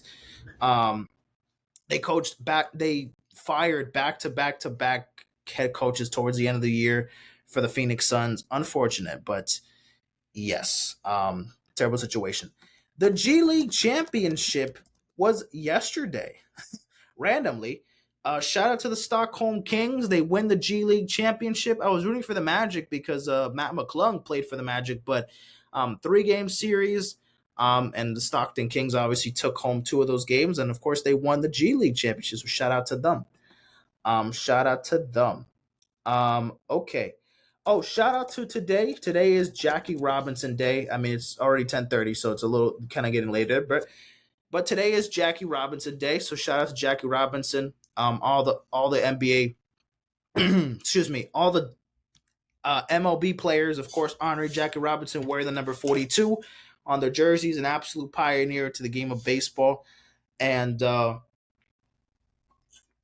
obviously broke the color barrier in baseball, separating the Negro leagues and letting Negro players in the major leagues, and was an absolute superstar, and of course, forever an absolute icon in the sport of baseball and as a person, into society, because he made huge changes, and going through what he went through to get there, obviously, is a huge accomplishment for himself. Rest in peace, Jackie Robinson. Every year, April 15th, we honor Jackie Robinson. So shout out to Jackie Robinson, shout out to his family. What other ones? G League Championship. Okay, there's a bunch of there's a bunch of unfortunate headlines that I'll get into. I'll kind of keep that after that. I'll talk about them in a little bit. Hold on. Kendrick versus Drake right now are in, not the feud. I don't want to talk about the fucking feud. Right now are number 1 in the charts. They're number 1 and number 2 on the Billboard Hot 100 right now. Luther is still on number 1, but then we have Nokia at number 2. So Nokia just dropped the video a couple weeks ago, but Luther just dropped the video last Friday. So just not even a week just has passed yet. The Luther video just came out, excuse me. And Nokia bumped up a spot. They were at number 3, and now they're at number 2. Now that Luther has an official video out, it's going to be tough for Drake to kind of get that number 1 spot over Kendrick. Now with the video officially out, the Nokia video obviously was pushing it, and it was, it pushed it up to number 2. It was at number 3, and it was at number 5, I think, the previous week. But yeah, great accomplishment for both Drake and Kendrick, but obviously Drake is fiending for that number 1 spot and to take down Kendrick Lamar. 20 weeks on the chart, though. 20 weeks. Luther has been on the charts. Nokia has been on the charts for 8 weeks already. Obviously, last week it was at number 3, so now it's at number 2. It's at its highest. We will see if Nokia can push to get number 1 and surpass Kendrick, and Drake take a fucking W over Kendrick, as he's not been able to take many over the span of a year. So he got to get something here. If Nokia can somehow get number 1 over Luther, That will be huge for Drake because that will also give him the most number one record since Michael Jackson. That will beat the Michael Jackson record for the most number one songs ever. That would be unbelievable. Because on first person shooter, he said he's one away from Michael. So with Nokia, it would be interesting to see if that will be that number one song that does it, that breaks the record. But honestly, Drake, it's looking tough because this fucking song is not going anywhere, unfortunately. Not that the song is bad. I like the song, but I would have rather seen other GNX songs. I would have rather see TV Off or Squabble Up or other songs on it. The fucking Hey Now. I would have rather see a couple other songs. But that's just me. Katy Perry was in space. This is fucking random. There was Katy Perry and a bunch of celebrities. There was a bunch of couple of celebrities that were on a mission with Blue Origin. They were in space, but this is kind of clickbait because they weren't really in space, like actual space. No, they were not outside of planet Earth. They were in the atmosphere though, so they consider it space. Wait, how? What part of the Earth's? Now that I'm curious, because now I was atmosphere. Fuck, atmosphere is space. Because we have a bunch of, hold on, the stratosphere, the exosphere, the thermosphere, the mesosphere. Oh yeah, I remember learning about this. But like, once, what is considered space? Past the exosphere, the outermost of Earth is the exosphere. Once we pass the exosphere, that's it. We're officially in space because that's the outermost. That's all the way at the back of planet Earth. That's the most that we can reach in the atmosphere without actually leaving planet Earth. But where did they actually go? Where did they actually stay? They were somewhere in the atmosphere, obviously, because they did not go to fucking space. They were not, they were not actually in fucking space. But this was the group that did a little space launch for like 10 minutes. They performed, Katy Perry performed like a song there. At first, I thought it was fake. It was for a capsule to kind of encourage space tourism to begin with. Space tourism, as if that's not going to cost your whole fucking life savings. But it's not actually space tourism. It's just somewhere in the fucking atmosphere. Like, where do planes, like planes are obviously like in the, like at the lowest part of the atmosphere, right? They're obviously not at the highest or like the furthest of the atmosphere. They're like at the shortest of the atmosphere. But again, wherever they were, somewhere in the atmosphere, not actually in fucking space. So they were not saying, it was not a bunch of stars and a bunch of fucking meteors just coming around. There wasn't a bunch. The moon wasn't just there, popping out. They were just in the fucking atmosphere somewhere, and that was space. Kind of clickbaitish, but fuck it, whatever. I guess we'll take it. Okay. What are the ones? Oh yeah. Okay. Real quick, some music takes. Coachella was wrapping up its first week, 2025. So again, we just finished the first weekend of Coachella. We had performances from Lady Gaga, Billie Eilish, not Billie Eilish, Charlie XCX, Post Malone, Travis Scott, Green Day. I have not seen the performances, but I will watch them later this week. I will be doing some live streams to the performances for week 2. For sure. I do want to live stream that Travis Scott show on Saturday. I saw that Lisa performed, Jennie performed, a couple other artists. There, Yeet covered the Drake song, "A Feel No Ways." I just saw the video today. That was pretty insane, actually. That was actually didn't sound too bad at all. So yeah, a lot of different performers. performed. I saw little parts of the Lady Gaga performance. Holy crap. Wow, what a fucking show. But I still have to see more, so I haven't really seen a lot. This weekend I'll actually like watch it on my TV for the most part. Once all the playoff games are done this weekend, I'll probably put Coachella on my TV, and so I could rage out.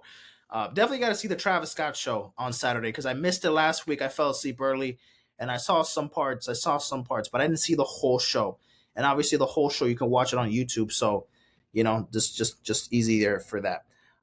Kent Carson dropped his new album, More Chaos. Have not heard it. Have not heard the record, but I will be listening to it probably tomorrow or Thursday. Damn, he already fucking reviewed it. Wow, okay. Even NFR Podcast also reviewed it. Shit, I'll have to watch it. They do not look amused though. Look at the fucking thumbnail. They looked pissed. Look at fucking Ant here, man. He is absolutely fucking furious. This album sucked, didn't it? Well, I could already tell this is not off to a great start. Based off of their opinions though, obviously. But that trap jump snippet that I keep hearing on TikTok, it's on the album. The song sounds hard as fuck. We'll see how the rest of the album sounds.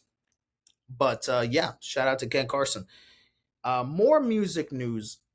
Pink Panthers is dropping a mixtape on May 9th.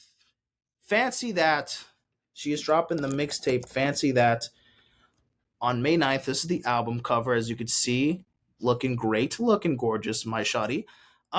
Yes, she announces the new mixtape is going to be dropping May 9th. She already dropped the first single for the album, for the mixtape tonight. What an absolute bop. What an absolute bop. I love that song. That song is on repeat.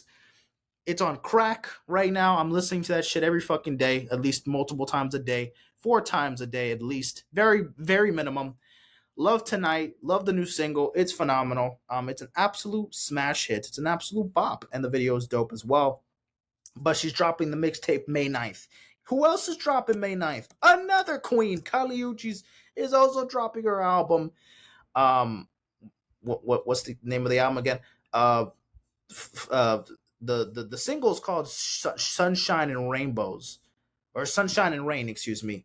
But what is the Sincerely is dropping May 9th as well. Sincerely is dropping May 9th. What's the album cover? What the fuck is the album cover? What the fuck? This is the album cover, ladies and gentlemen. This is the album cover right here. Oh my god, Kaliuchis. What are you doing to me? What are you doing to me? Holy crap. She dropped the lead single for Sincerely already. Sunshine and Rain. Phenomenal track as well. Also having it on repeat. So shout out to Kaliuchis. Shout out to Kaliuchis. She's dropping May 9th. Super excited for that album. Cannot wait. Also confirmed Amine. What the fuck? Amine is dropping his new album May 16th, I believe. May 16th. Amine dropping May 16th. 13 Months of Sunshine. So it's going to be a sequel album to 2.5. Wow, interesting. I have not heard the new single. Arc de Triomphe. Oh, I think that's in France, right? Arc de Triomphe. Wait. Yeah. Oh yeah. That's what it's. Yes, I went here. I saw this already. Yeah. When I went to Paris, I saw this. Okay. This is not too far from the Eiffel Tower, right? Yeah, you could see it from. Interesting. Yes, I took a photo of this shit. Okay, Arc. I recognized it. I was like Arc de Triomphe. I was like, that's French, but I don't know if I went to see it. Yes, Amine. I've been there. I went there 3 years ago. Lucky me, buddy. Lucky me. But Amine dropping May 16th. A bunch of artists dropping in May. Pink Panthers, Kaliuchis, and Amine dropping in May. JID today announced that he's dropping a new single this Friday called Work. We have no details on the album, but at least we're getting a single Friday. So we'll see how it is. Hopefully it's an absolute banger. I'm guessing it is because it's fucking JID. This motherfucker does not miss. But yeah, it's phenomenal. All right, so now let's talk about the unfortunate headlines. These aren't the greatest of headlines. Some of them I kind of don't want to talk about because it can get a little intense here. But let's just kind of get this over with real quick. There's some album reviews I can kind of. I'll do like two or three of them, and then the rest I'll do another one. Okay.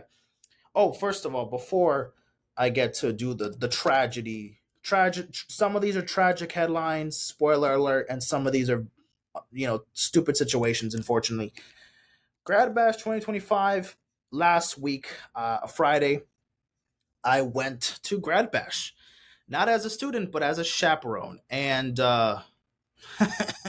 never doing that shit again. Look, guys. I had fun at Grad Bash in 2022 when I was a senior in high school, and it was fun. It was fun because I was with my friends, and it was a vibe. It was a vibe. I remember a lot like what we did. I mean, look, I'm not a big Universal fan or a big, magic animal kingdom. Like I'm not a big Disney person like that much, so I don't like roller coasters and shit like that. So of course you're already setting the tone pretty low. You don't like roller coasters. What the fuck are you doing at an amusement park? I get it, right? But I went there either way 3 years ago. Also didn't um I didn't go on any big rides. I only did like small rides. I was in the arcade because I also had a friend that didn't like roller coasters. So I had a group of three. I had a group of four. It was me and a group of three other guys. Two of them would, they love roller coasters. They're gonna do all that shit. Blah blah blah blah blah. They were gonna do all the big rides. So as they were in line waiting for the big rides, they would do the big rides. Me and my other friend, we would go to the arcade. We would shop around, find shit, eat, whatever, fuck around. We were doing like those little like carnival games, basketball, throw the little like hoop inside the Coke bottle, the fucking spraying water. Like we would do like little arcade shit, having fun, even though we're not doing no big ass rides because we're a bunch of little pussies. But I was like, okay, I had fun. I had fun 3 years ago. So I was like, you know what? It was a good memory. It'll probably be fun again to do it, 3 years later, 2025 now. This time as a chaperone. So I have my little group, obviously, but you don't have to be with the group. Like I don't have to be with the students. They're gonna be, wherever. So it's just a matter of like, oh, if I see them around, then whatever. Hey, oh, say hi. But they're with their friends. I'm not assigned to any group. So I was just with my mom, who also was another chaperone. And oh my fucking god, no. We both don't love roller coasters. So my mom is also the same as me. We don't like roller coasters, but all we did was just fucking walk and really didn't do anything. We did the arcade because I knew that like we weren't gonna do anything. So I was like, at the very fucking least, let's do the arcade. But again, the arcade was really just for me because my mom ain't doing that shit. It rained a little bit to just add more fucking spice. Basically, y'all, this shit sucked, bro. I'm not gonna lie. I fucking did not like Grad Bash. I just wanted to go home. And on the bus ride back, I didn't get sleep on the bus ride back. I just wanted to vent, honestly, about Grad Bash. I'm never doing this shit again. I had fun doing it as a student, but as a chaperone, not doing that. Fuck that. No, thank you. And look, it was not like the most unexpected thing too. Like, but also, I thought it could have been better. I had fun not doing roller coasters the first time. I probably assumed I was still gonna have fun the second time. But as a student and as a chaperone, it's a different role you have to take, and it's also not as fun because you're not. I wasn't with my friends. I was with my fucking mom. That's it. Like that was my group, my little group there. So it was definitely a very different experience. We both didn't really have a good time. Um, yeah, not doing Grad Bash 2020 ever. But it's okay. It's not the end of the world because I mean I'm not even a fan of fucking roller coasters or like any of that shit. So it's not that I'm like, oh no, I love this shit and I fucking hate it. And I don't want to do it. This is just more of like I want to do it again because the first time it wasn't that bad and it sucked. Oh, and oh my god, and to leave, we left at the gates were supposed to open at 2, and we were supposed to leave like at 2:30. Oh my fucking god, there's like 7 million students fucking just, oh my god, oh my fucking god. It was worse than like a concert. You like, it was packed. Like the gates were opening, and people just obviously walking, running. Oh my god, it was a fucking disaster. Oh my fucking god, it was a disaster. I almost fell a couple times. People were stepping on me. I was stepping on people. Sorry, y'all. I had to go on a little fucking tangent here, but holy shit, it was a fucking disaster. I'm not doing that. I'm not doing that shit again. Hell no. To the no. And then they offered me to do prom in a couple weeks. I will say this right now. Fuck no. I will not be doing prom. I think it's next Friday, by the way, for my school, for where I work at. Next Friday, the 25th. My prom was in mid-May. Their prom is late April, but they also leave school early. Like by mid-May, they're all pretty much done already. Because the last day of school is June 5th here in Florida, or at least in my school and a bunch of other schools in the county, Miami-Dade County. But bro, in fucking mid-May, no one's doing shit. Testing is over by the first week after the first week of May. No one's gonna fucking get, whatever. So the seniors, especially, they're out of it already. They're getting ready for prom, then graduation, and then get the fuck out. That's it. But yeah, grad bash. Fuck no. I'll give that like a 1 out of 10 experience. And prom, not doing that shit. So no, thank you. Now let's talk about, unfortunately, even more serious situations, unfortunate situations. There was a terrible incident that happened in Dominican Republic where there was a nightclub called Jet Set. It was a nightclub, a huge, popular nightclub in DR, that ended up in a collapse of the roof. The roof completely collapsed, and unfortunately has killed more than 200. It was like 100 something now. It was 100 something like a couple days ago. It's 250. Holy shit, man. Wow, that's fucking terrible, man. Wow. Well, I mean, was 100 something. Now supposedly the death toll is near 250 people have lost their lives in a terrible collapse at the nightclub. A bunch of them were, there was a handful of citizens, a bunch of them locals, whatever, people, children, older men, older women, young men, young women. It was a disaster. Obviously, the first lawsuit was officially filed over because apparently the situation was in the DR, in this nightclub specifically. The roof, the management of the roof was already in poor condition. There was already like cement falling off from, like, there was residue from cement falling from the nightclub just days before or weeks before, the incident.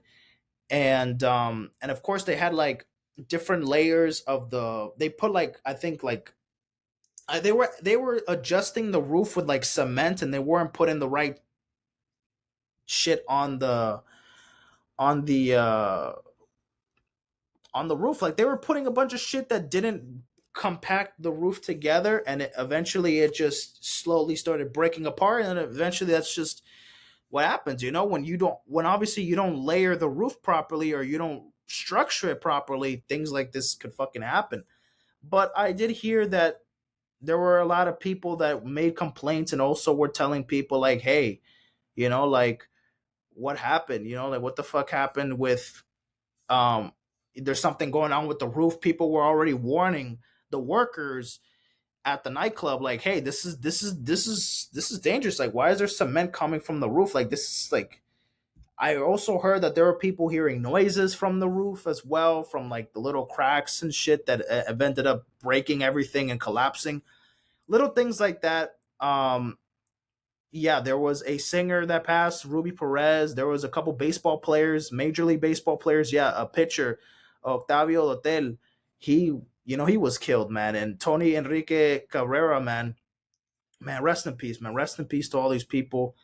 Um, man, it's unbelievable how life is so fucking unexpected, man. You are going at a nightclub. You're here to have fun, listen to music, drink a little bit, get grooving, get down and dirty, just having a fun time, and a fucking incident like the roof collapsing, like it's just unimaginable. Like this is something you don't just think just happens. Like even in like a country like DR, is it a second or third world country? Is it? I don't think DR is DR a third world country? Is DR a third? Is it like second? It's not. Yeah, they're not a third world country. It's like a second world. It's not like fucking Argentina or some shit, or like fucking Haiti. It's not like a third world country where it's bad, but still, middle of the pack. Obviously, things like this could happen almost anywhere, but especially at a nightclub where obviously this is a huge traction. Like this is not just some random place where it's where the poor construction, whatever it is, what it is for what it is. But this is a fucking nightclub where a lot of people go there and like, bro, look at this, man. Like the entire fucking roof is just gone, man. And also obviously you gotta blame like the workers, you gotta blame the owner of the club, people that were supposed to work and make repairs and try to fix up the the roof, and also just people when they were working on the roof. Like, what were they thinking adding something that clearly did not end up working in their favor? Like, they were just, I don't know, like I don't know if it's just the laziness or just lack of effort that they want to just get the job done so quickly, so they just start adding random shit on the roof, and eventually it ended up killing so many fucking people for literally no reason, man. It's very, very unfortunate, man. Rest in peace to all those who lost their lives here, in this incident, in this freak incident. It's unbelievable. There's going to be a lot of lawsuits towards the workers, towards the owner, to get some kind of answers here, because this doesn't just happen by accident. Like, it's not like some natural disaster that caused this to collapse. No, it was from people. Humans made this happen. This was something that was a problem for a while, but people couldn't fix the problem, and eventually one night it was fed up and it got to a point. It was just building up. This was something that clearly the roof couldn't take it at one point, and that night, unfortunately, it unleashed. It unleashed. So it's very unfortunate, man. Rest in peace to all those men who were a part of this, man, and condolences to the families for the lost ones, man. It's super super unfortunate situation, man. Um, we're not getting into any better news here, but Kyron Lacey, a former wide receiver prospect, he was gonna declare for the NFL draft this year, has passed away from an apparent suicide. He was in an incident. He was in an accident not too long ago, a couple months ago, I believe, where was, he was in an accident, and there was someone who passed away from that accident, and apparently he fled the scene, and obviously, there was charges against him. He got arrested for it.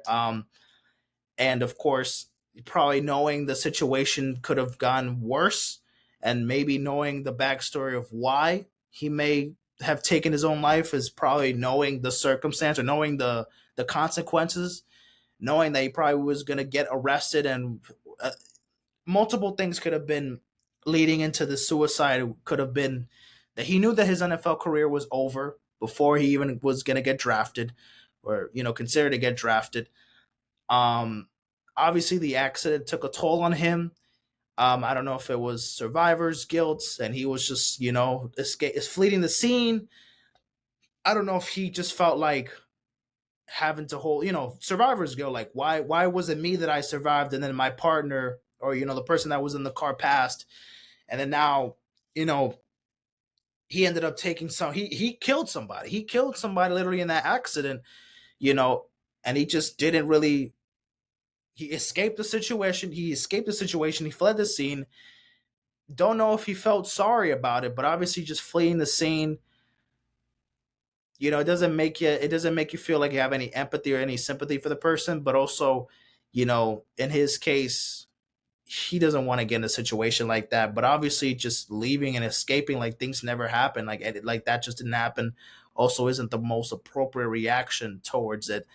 And obviously not too long after, man, he took his own life, man. It's super super unfortunate, man.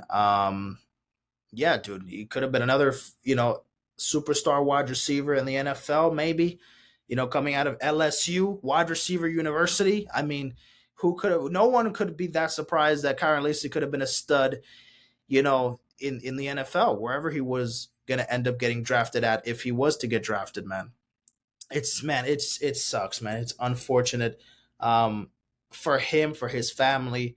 Um, it's very conflicting because obviously, there's two sides to this. Obviously, people were like justifying the suicide as like, oh yeah, he deserved it. He bitched out. You know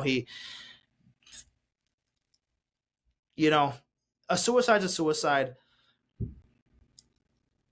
There's certain that obviously feel like they're justified, and it feels like it is justice itself. He killed someone in that accident, but we don't know how he truly felt about it, and we will never know because he took his own life.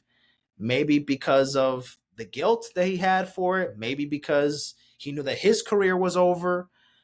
Who knows what exactly was the trigger for him to take his own life, but it's already hard enough to just see this. You don't want to just like drag on to him and just kick him when he's already in his grave. It's unfortunate, man.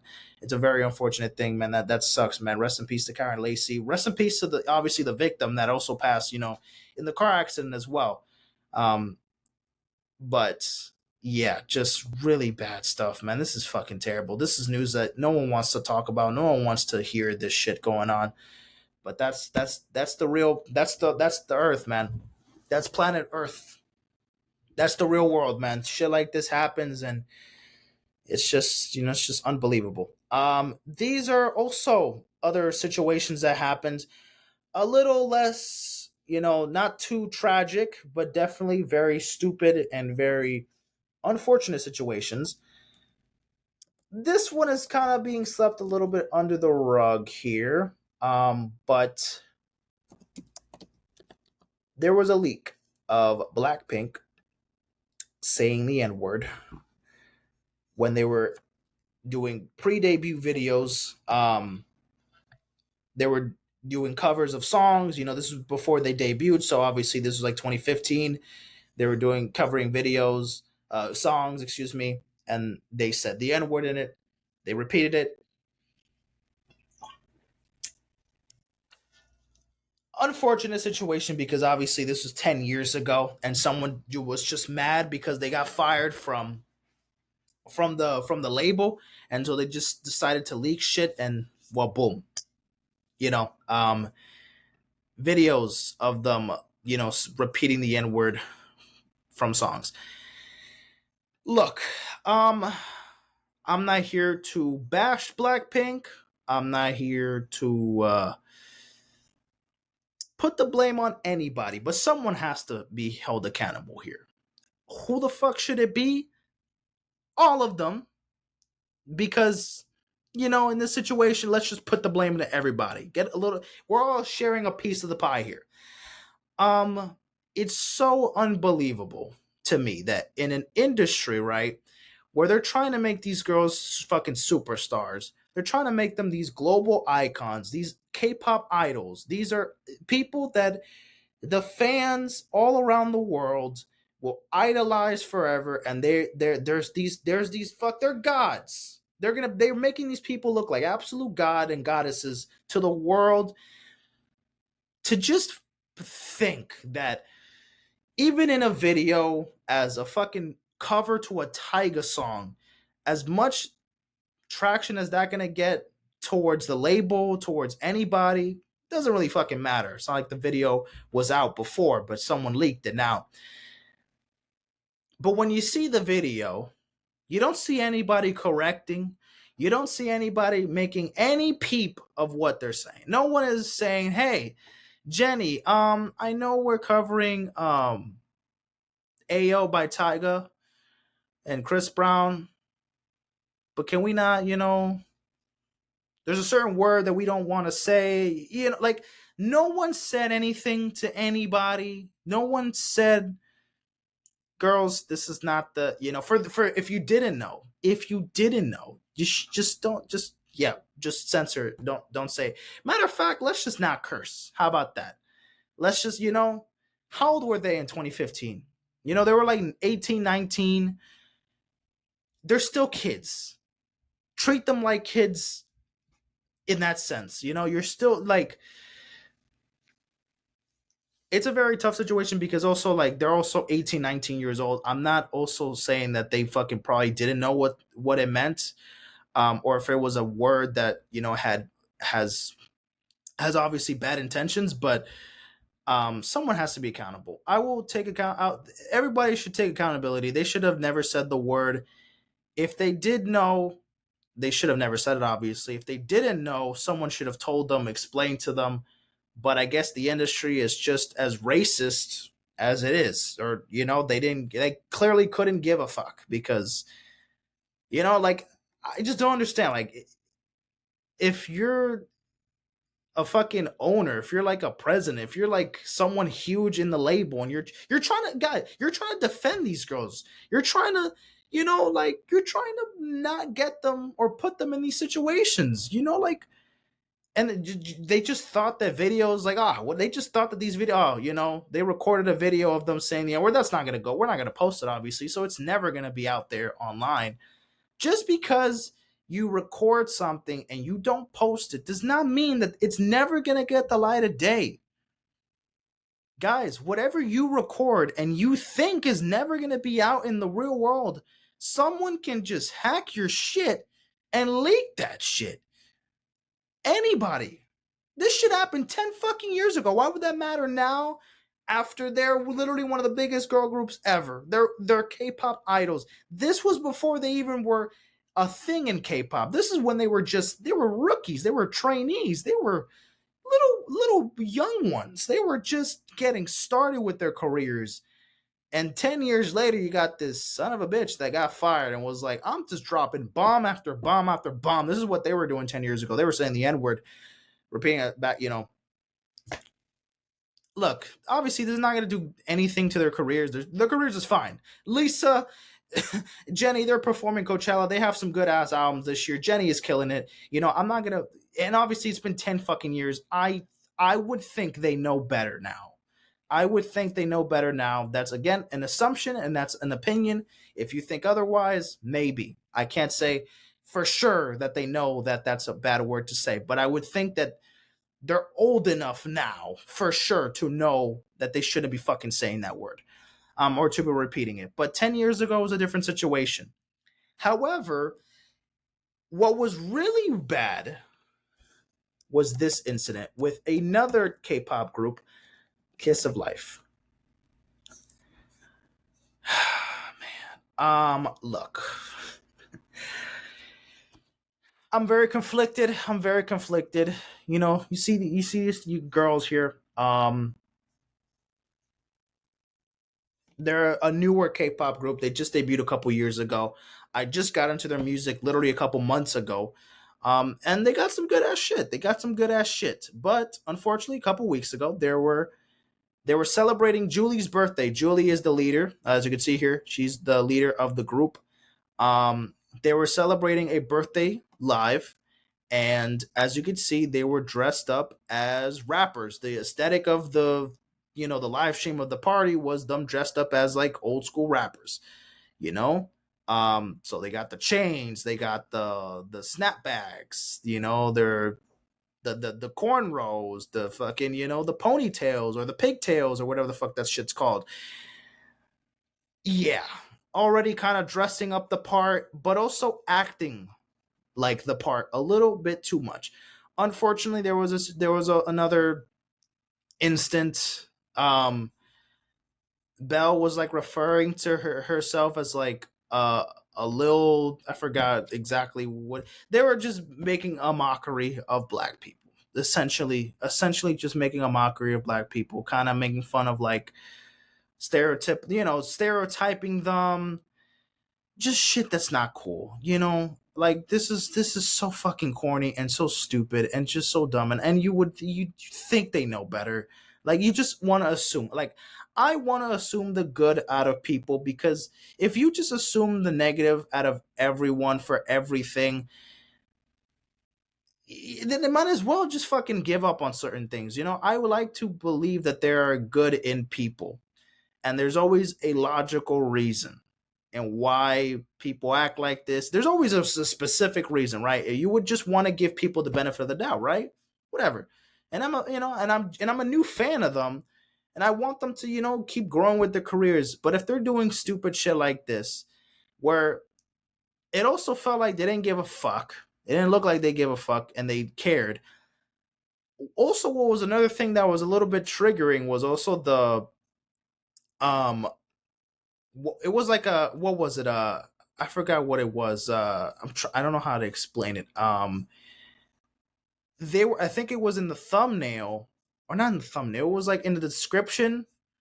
It was in the description of I'm trying to see if I can mention it here, like the description, where they basically made us, they were telling like the fans, hey, you might I want you guys to still to be a fan of us. Like I still want you guys to be a fan of us, even after this live stream. Like I don't want you guys to leave the fan base. Um, I'm trying to find like the, yeah, like yeah. Obviously, all these people are, um discussing on censoring the real twos, green guava juice, whatever. Yeah, just stereotypes. Just this. Seriously, your star power is insane. Your this year's birthday is so much fun. Please look forward to Uni's birthday content too, and I promise you won't leave the fandom after watching it. So it's like kind of telling you like, hey, um, stick with us. You know, stick with us. After we do this absurdity of a fucking live stream, I want you guys to, stick with us, stand by us. We're gonna make some, racist jokes. We're gonna do some stereotypes. We're gonna cosplay black people and make it look cool as fuck. And yeah, we're gonna make a mockery out of it. And yeah, the soul food. There's a bunch of examples there. You want to see the video? I'm not gonna show you all the video. I just showed y'all like photos of it and a couple. Yeah, it was there the whole fucking time, bro. Yes. Like, please look. Like, they knew that they were gonna get a certain reaction from the fans, so they fucking decided to like provoke it. Like, it's unbelievable, bro. It's actually fucking unbelievable. It's insane how dumb they set themselves up. Um, during us, because the behavior, it seems stereotypes. We do understand there's no ill intent. We still was deftone straight up inappropriate. Oh yeah, of course they ended up giving an apology, but you know what really is the apology here? Is it just saying to apologize because you knew you were going to draw black backlash, or because you actually feel sorry? Like what is it? What is it? I have not been listening to their music since the incident. I don't know if I'll continue listening to their music anytime soon. This is kind of a Kanye West situation. I'm just taking a break from their fucking music. I've been listening to a lot of their music, for the first couple months this year. They make bops. They make good shit, they make good music. I like their music, but Holy fucking shit. They can't get it together. They're out here, being fucking, they're cultural appropriating black people. Like, fuck, man. Like, it's just ridiculous. It's simply ridiculous. And of course, people that are still on their side, they're not the ones to talk because they're not black themselves. They can't really give you a true opinion on this. What do they have? What do they have? So pretty unfortunate situation here for them. And obviously, that yeah, I feel sorry for those who were offended by this because my fucking goodness, this is just ridiculous. This is just fucking terrible. Like, this is stupid as hell, man. Where are we at right now? We're at almost at 2 hours. Okay, we can do 2 album reviews here. A couple album reviews. Let's do Spotify real quick. All right. Like Jennie. It's Jennie.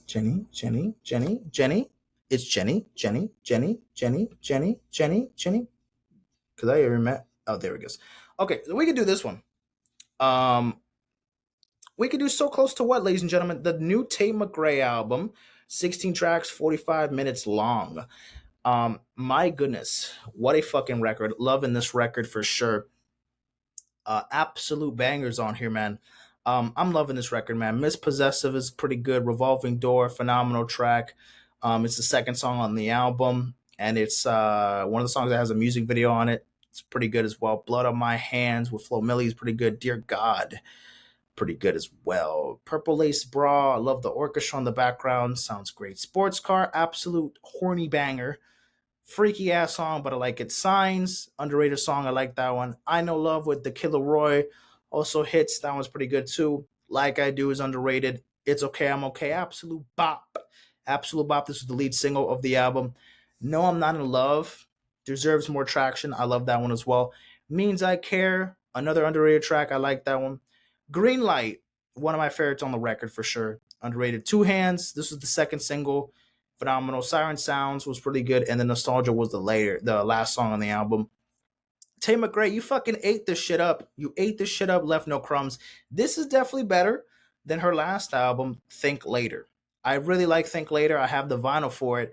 I definitely got a cop. So Close to What, for sure. Phenomenal record. Loving it. Loving it. Loving it. Loving it. And it's been on repeat for a little bit. I haven't heard it this week or the past week and a half or so, but definitely we'll go back to it pretty soon. Oh yeah, let's just kind of get these fucking albums over with. I'm tired of it. Let's say I said I Love You First. The Selena Gomez album, the new Selena Gomez and Benny Blanco album. Let's just quickly review these records. So 14 songs, 34 minutes long. Track number 1, we're not counting that, it's just an intro to it. Younger and Hotter Than Me, I like the message of it. It's a pretty decent song, but I'm not really listening to it like that, but it's cool. Call Me When You Break Up, it grown off of me. I kind of liked it at first, but now not so much. Ojos Tristes with the Marias. I definitely got to check out the Marias. Definitely an artist that I've been hearing a lot of good things about from other people. So I'll definitely want to check out their music soon. But they killed it on this fucking song. This song is one of the best. This is probably the best song on the album. Maybe, probably. This is actually no. This is the best song on the album. This is, for sure. Don't Want to Cry, I think, is another underrated one. I fucking with that one. Sunset Boulevard. I'm not crazy on it. The production's cool though. Cowboy, I'm also not crazy on this one. Blue as Flame, she was in this, Brat bag. Definitely Brat inspired song. I think, did Charlie XCX write this song? I don't know if she wrote the song or not, but it definitely could look like it. Oh no, she wasn't a part of it. Charlotte, wait, what's Charlie XCX's actual name? What's her actual name? Charlotte. Oh yeah, oh yeah, it is. Yeah, she did write it. Yeah, Charlotte Aitchison. That's her actual name. Charlotte Aitchison. That's Charlie XCX's real name. Okay, I was like thinking, wait, is that Charlie? Yes. So obviously Charlie wrote the song, you know, Bada bing, bada boom, boom. Blue as flame makes sense. Brat vibes. It's an absolute bop though. It's a banger. I'm fucking with it. How does it feel to be forgotten? It's interesting. Do you want to be perfect? An interlude, but it's cool. Whatever. Say you were sorry. Eh. I can't get enough is on this fucking album, and this shit came out like in 2018. But it's a bop. I still like the song. It's still cool. It's one of the like the single, like it was one of the singles from like the Droplet era from Selena Gomez in like 2017, 2018. But now it's on a fucking album, so it's not a single anymore. Don't take it personally is a decent one, and then Scared of Loving You. Look, honestly, man, this is definitely not my favorite Selena Gomez record. There's not so much here that I really love. Again, Ojos Tristes, Blue as Flame, Don't Want to Cry, I Can't Get Enough, Don't Take It Personally, and that's about it. And Younger Than Harder Than Me. But besides those 6, 7 songs, the rest I'm not listening to it like that. I love Selena Gomez though. She is one of my queens. She's been one of my celebrity crushes for a long time, and I've loved her music for a very long time. I've been a fan for a very long time, Selena. But this one, I don't know. I think the production could have been slightly better on the songs that I didn't like that much. And yeah, I don't know. I really don't know. It just hasn't hit as compared to her other records. You know what I mean? Um, I just what the fuck is Shaq doing? Oh my god, he's reviving the Hawk. He's giving the Hawk CPR. Shaq, they're dead. Oh my god. Anywho, back to yeah. This is a decent record, but I'm not crazy on it, y'all. Just to be honest with you, what the fuck is Kanye doing here? Um, not a great record, but it's cool. There's some decent songs here. Let's talk about Alter Ego, ladies and gentlemen. The Lisa album. La la la la la la. That song sucks, by the way. But talk about Alter Ego, her newest album, 15 songs, 44 seconds. Let's go track by track. Born Again, an absolute Bopperoonie. Love it. I love the song. It's definitely one of the strongest songs on the album. Definitely starts the album pretty high. Straight cooking with gas here with this fucking album. Phenomenal stuff. Rockstar was the lead single. Phenomenal stuff. Loving Rockstar for sure. Elastic Girl. The song sucks. Song sucks. I hate the song. Shit sucks. Thunder, not that good. Not crazy on Thunder. New Woman, didn't like it at first, but it grew on me. Phenomenal track. Not phenomenal. It's whatever. It's cool though. I'm not. I like it now. Fuck Up the World with Future. I'm not a fan of the Future verse. It's foamed in. The beat's hard, but Rapunzel with Megan Thee Stallion also was mid as hell. Moonlit Floor, eh. When I'm With You with Tyler, though, I like that one. It's definitely one of the ones that is on repeat right now. I'm fucking with that one. Bad Girl, eh.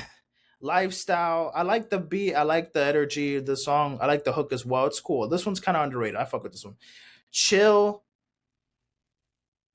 it's fine. It's a decent song. Dream, I like this one. Her singing is not amazing here, but it's not bad.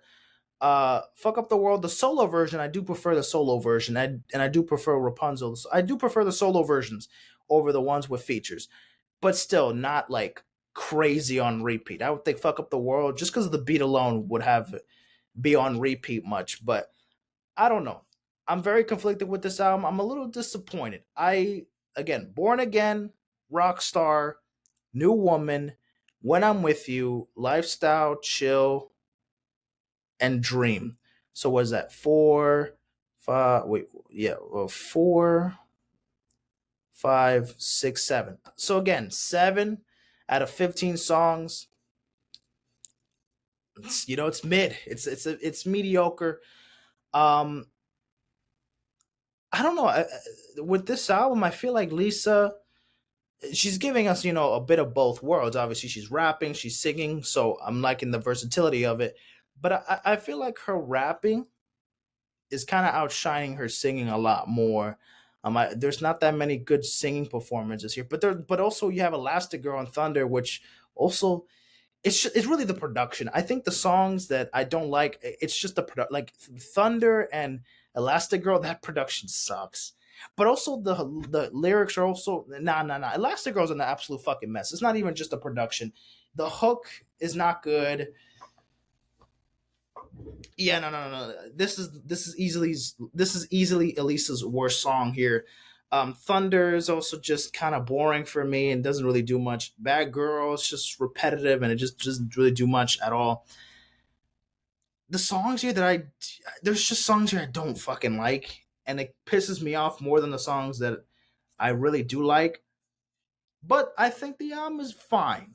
I think the album is cool for the most part. Just the bad are bad. I'm just not liking Elastic Girl or Bad Girl or Thunder. Just not my cup of tea. Moonlit Floor just mid, and then the Fuck Up the World Rapunzel. I prefer the solo versions, but again, I'm not really listening to the solo versions as much. Even take out the features as well. Just eh. Even though the singles for sure have done a good job. Like I think the singles are just the standout songs on the album. The singles for sure are the better song. Like Born Again, probably the best song on the track list. When I'm With You though, I love that one as well. Um, so yeah, it has to be When I'm With You or Born Again as the best two songs, and then maybe Rockstar. Those are probably my top three. And then you could probably put like Lifestyle and Dream in the top. You could put them 4 or 5 there. But yeah, the album is decent at best. It's just some tracks are just not doing it for me. I love you, Lisa, but this just wasn't really what I was expecting. I was expecting a little bit more than that. Um, Ruby, Ruby, Jennie, Jennie. All right, we're gonna suck. We're gonna glaze the fuck out of this album because Lisa didn't really do as much as what I thought she was gonna do. But guess who fucking did that instead? Jennie. The very fucking next week after Lisa dropped Alter Ego, and I was listening to it for that week, just trying to give it multiple listens, trying to understand the process, trying to get the vision. I still think the album is mid. But we got Ruby. And wow, this fucking album is insane. I love this record. This is one of my favorite albums of the year, ladies and gentlemen. I love this fucking record. Oh man, Jennie. I have the CD. Guys, I only have like 3 CDs. This is one of the albums that I have a CD for because I didn't see it on vinyl, so I was just like, fuck it, let me cop the CD. And I played it on my fucking old ass CD player that I've had for fucking 25 million years. I had to play it and it sounded so good. 41 minutes, 15 songs, cohesive project, just, very briefly. Let's go track by track.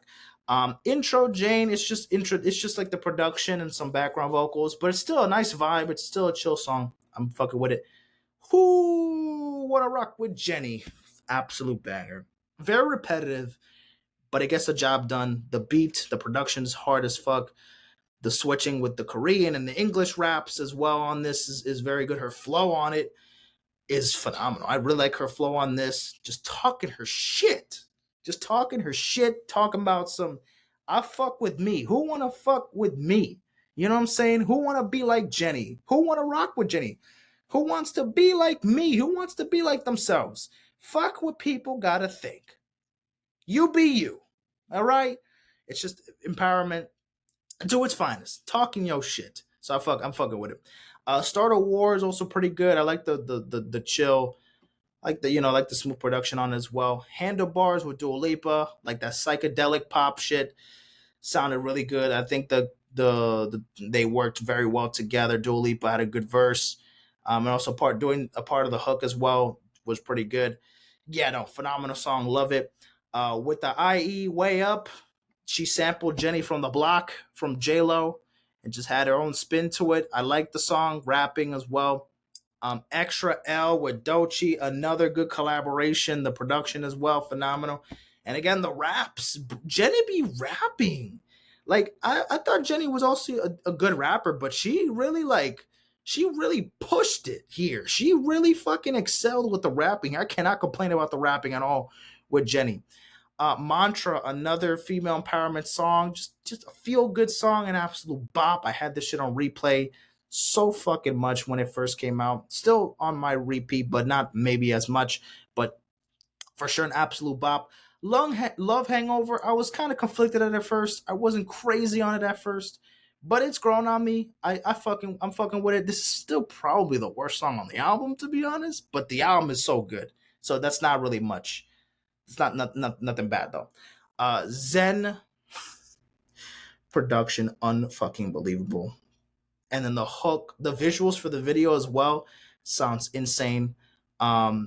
Damn right with Challenge Gambino Caliuchis. Oh my god, I was so excited when I saw this on the track list, and I was like, oh, Caliuchis and Jennie. Oh god, this is gonna fucking hit, and it fucking hit. Oh my god, the song's amazing. R&B vibes on a rock. I need more Jennie on that R&B shit. Fuck that shit. This one's probably the one that I'm not crazy on the most, but it's still fine. It's decent. Filter. Dun, dun, dun, I can't even fucking do it. My voice is cracking. Holy shit. But Filter is a nice song as well. Love the production, the background vocals as well. Sounds great. Soul City, just a vibe. Just a vibe. Can you breathe? I can give you life. Oh my god. Jennie, she fucking killed it. She fucking killed it with this goddamn album. Starlight as well. Another, like again, once we get to like the second half of the album, obviously it's more R&B, more chill, like late night drive type of songs. This is like the second half of the album, while the middle half is just pure banger, banger, banger, banger, banger. Like we get bangers here, or like pop songs, and but once we get to literally like banger, banger, banger, banger, banger, banger, chill R&B song. We could put Zen above Love Hangover, and then starting from Love Hangover to Twin, it's just pure R&B, pure chill songs. Starlight as well, very underrated. Love that one as well. And then Twin. I wish the hook was a bit better, but that one's still pretty good. Can't complain about it much. Just a fucking good album. Jennie, you fucking killed it. I love this record. I'm sorry. She fucking killed it. I thought Lisa was gonna give me an album like this. She gave me some good singles. She gave me some good collabs, or only one with Tyler and with Rosalia and with Doja and with the fucking who was on Born Again, the other girl, fucking Ray with Ray. But dude, like not like se la comió, like that's how they say it. Like she fucking ate this shit up. Dua Lipa, Doechii, Kali, like she got crazy features on this album, and she fucking killed it. She fucking absolutely killed it. Where are we at right now? 212. Like she absolutely fucking slayed. She slayed it. She absolutely slayed it. I love it. I love it. I love it. I love it. I love it. I love it. I don't love that song, but Jennie, thank you. I will be seeing Jennie perform live on Sunday. Well, not literally. Coachella live stream on the computer, but hopefully I'll be actually streaming it or at least like watching it live and recording as I watch it. But we'll see about that. And then finally, the last album to review, ladies and gentlemen, because oh wait, shout out to the Lady Gaga album before. Lady Gaga, she dropped Mayhem. I still have to kind of give it more of a listen. But the singles, phenomenal. Disease, Abracadabra, holy shit. That was a Smile, of course, phenomenal. And Perfect Celebrity, Garden of Eden, and Shadow of a Man are pretty good. But the rest of the songs, I still have to digest it a little bit more. But from what I've heard so far, the ones that I do remember, no skips so far. I've heard half of the album, or I remember half of the album at least. No skips so far. So the other 7 songs, once I've digested it more, once I've, chewed it, swallowed it, shitted it out, saw the shit, flush it, like as soon as I see the whole digestion process, then, I'll tell you more about the album in itself. But so far, this album is fucking phenomenal too. But finally, the last album to talk about, ladies and gentlemen, I Am the Music. Playboi Carti. Oh, wait, let me find the other one. Sorry for the wait. Yes.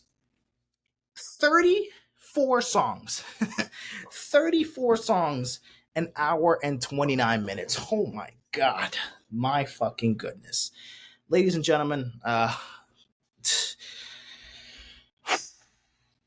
like, what do you want me to do? I mean, fucking Jesus Christ. An hour and 29 minutes of music. It's just a lot. But somehow I pulled through. Let's go track by track, ladies and gentlemen. This is going to take me 6 years. Let me drink some water. This is the final thing I'm going to talk about on the episode. So, yeah. Or actually, no. After this, I'm going to do my on repeat playlist, and then that's it. So, just this is the second to last thing on the podcast. This is a 2 hour long episode. Holy shit. I haven't done a 2 hour podcast in a while. It's already 11:36. Giat. Anywho, track number one, ladies and gentlemen. I am music. I am the music. Track out number one. Track out number one. Track number one. Pop out. Pop. Pop out. Pop. Yeah, pop out. Distorted vocals, crazy production, sounds glitchy as hell. But it's very chaotic intro song. But to be honest, it's kind of like a guilty pleasure song. I like the energy of it. The production's kind of all over the place, but it sounds it's a weird, chaotic sounding song that actually kind of sounds decent. I don't know. It's definitely not the best song on the album, but definitely stands out. Production wise, I think it hits for the most part. And you listening to this shit at like festivals will go crazy. Track number 2, Crush with Travis Scott. I heard the snippet of this song. It sounded really fucking good, but to be honest, bro, it was kind of a letdown. Like the snippet sounded really good, the production sounds good, but then you get like this long ass intro. Like it's just a long intro to get to the song, and there's like no beats. There's like no beat switch or beat drop. It's just like the beat kind of stays at the same level, never really progresses anywhere. For me, like it just stays the same. It doesn't really progress into anything. Travis was just doing background vocals. Didn't have like a verse. Carti was fine on it. I like the production and I like the hook, but I wish we could have definitely took it to a different level on this song, but they didn't take it to the next level. K-pop, I wasn't a fan of this one. This was originally Ketamine. This is one of the original songs that came out when he was dropping the songs on SoundCloud and on YouTube 2024. But K-pop, Ketamine, not crazy on it. Evil Jordan, this one's a banger. I like this one. Evil Jordan, this one also came out part of the 2024 singles. I'm fucking with it. Evil Jordan's a banger. Mojo Jojo, this one was with Kendrick Lamar. Had Kendrick Lamar background, not background vocals. He had ad libs. Just he had vocals in the background, and then he also had ad libs as well. It's a decent song. It's cool. Just Kendrick Lamar playing into Carti's little world here, just doing ad libs there. Philly with Travis Scott's an absolute bop. I think he sampled like a Young Boy track.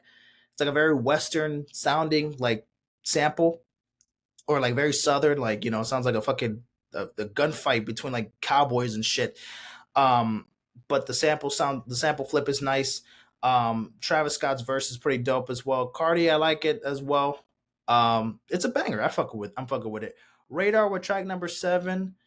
I like the beat. Metro Boomin produced the beat. That one was fine. Nothing crazy though. Track number 8, Rather Lie. This is probably the best song on the album. Love the record, man. The production sounds so smooth. The Weeknd's vocals, heavenly. And then Carti, there was allegedly AI used on this song. Allegedly. Sounds a little bit like it.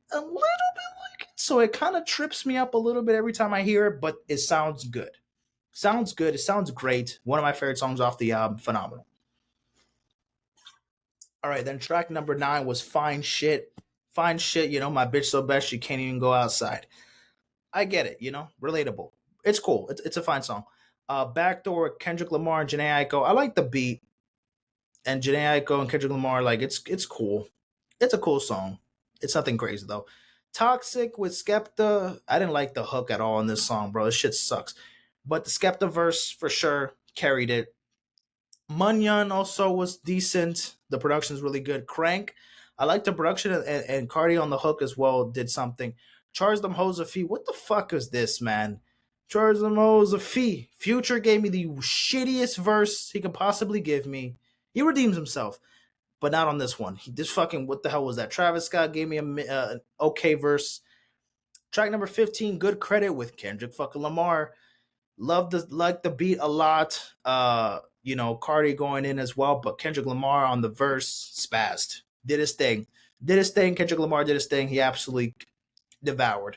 I See You Baby Boy, track number 16 is also pretty good. I like the production on that one. That one's a decent song. Track number 17, Wake Up Filthy. This has to be one of the best beats on the whole goddamn record. Wow. And Filthy said, "Wake up, wake up." Dun, dun, dun, dun, dun, dun, dun, dun. It just sounds insane. Love the drop of the beat. The beat drop sounds incredible. Yeah, and Travis, this is one of the best songs for sure. This is a huge standout to music, to IM music. Jump in with Uzi. Barely got anything here. Barely didn't even get a Uzi verse. We just got ad libs. That's all we got here.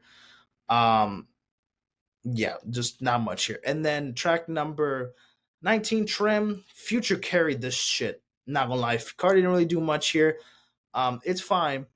But Future really did his thing here. He fucking spazzed here. Track number 20, Cocaine Nose, the heavy like rock, heavy metal kind of production. Sounds insane with the guitar. The electric guitar sounds insane on it. I love it. It's one of the very high voltage song. Just gives you so much fucking energy. I'm fucking with it. We Need All the Vibes with Young Thug and Ty Dolla Sign. I like Thug's verse, but and then Carti was all right. Track number 22, Olympian. I like this one a lot. I like the production a lot.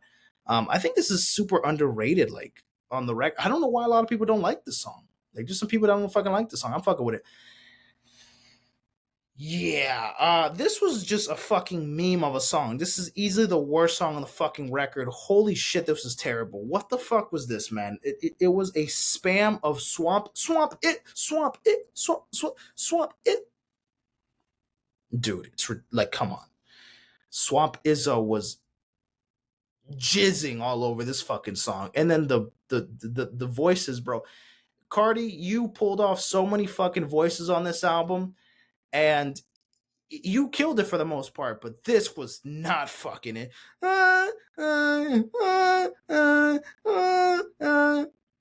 Every day.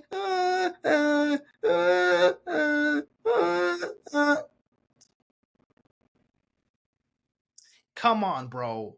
Come on, dog. Like, fucking, this is easily the worst song on this fucking album. Holy shit, that was fun.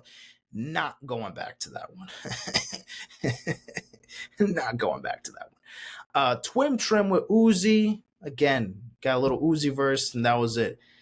This bitch, what was it? What was it that was saying? This bitch waiting to suck my nuts or whatever the fuck he started the song with. It's insane. 25 like Wheezy though. I love the sample flip as well on this one.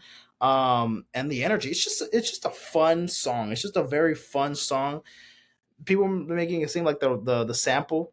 He kind of sound like SpongeBob a little bit. I can't unhear it low key, but it sounds pretty fucking good. This one got at track number 26 is decent, but it's so fucking repetitive. It kind of gets very annoying pretty quickly. Walk, kind of a skip. I like the production, but other than that, Carti didn't really do much. Track number 28, Hood by Air. I like this one. This is one of my favorite songs on the album. He changed a little bit to the original song. That again, he made it a couple tweaks afterwards. He had like the snare drums in the beginning of the song and towards the end or towards the middle of the song as well. But it didn't ruin the song for me that much. It's still one of the best songs on the album. I'm fucking with it. Track number 29, Overly.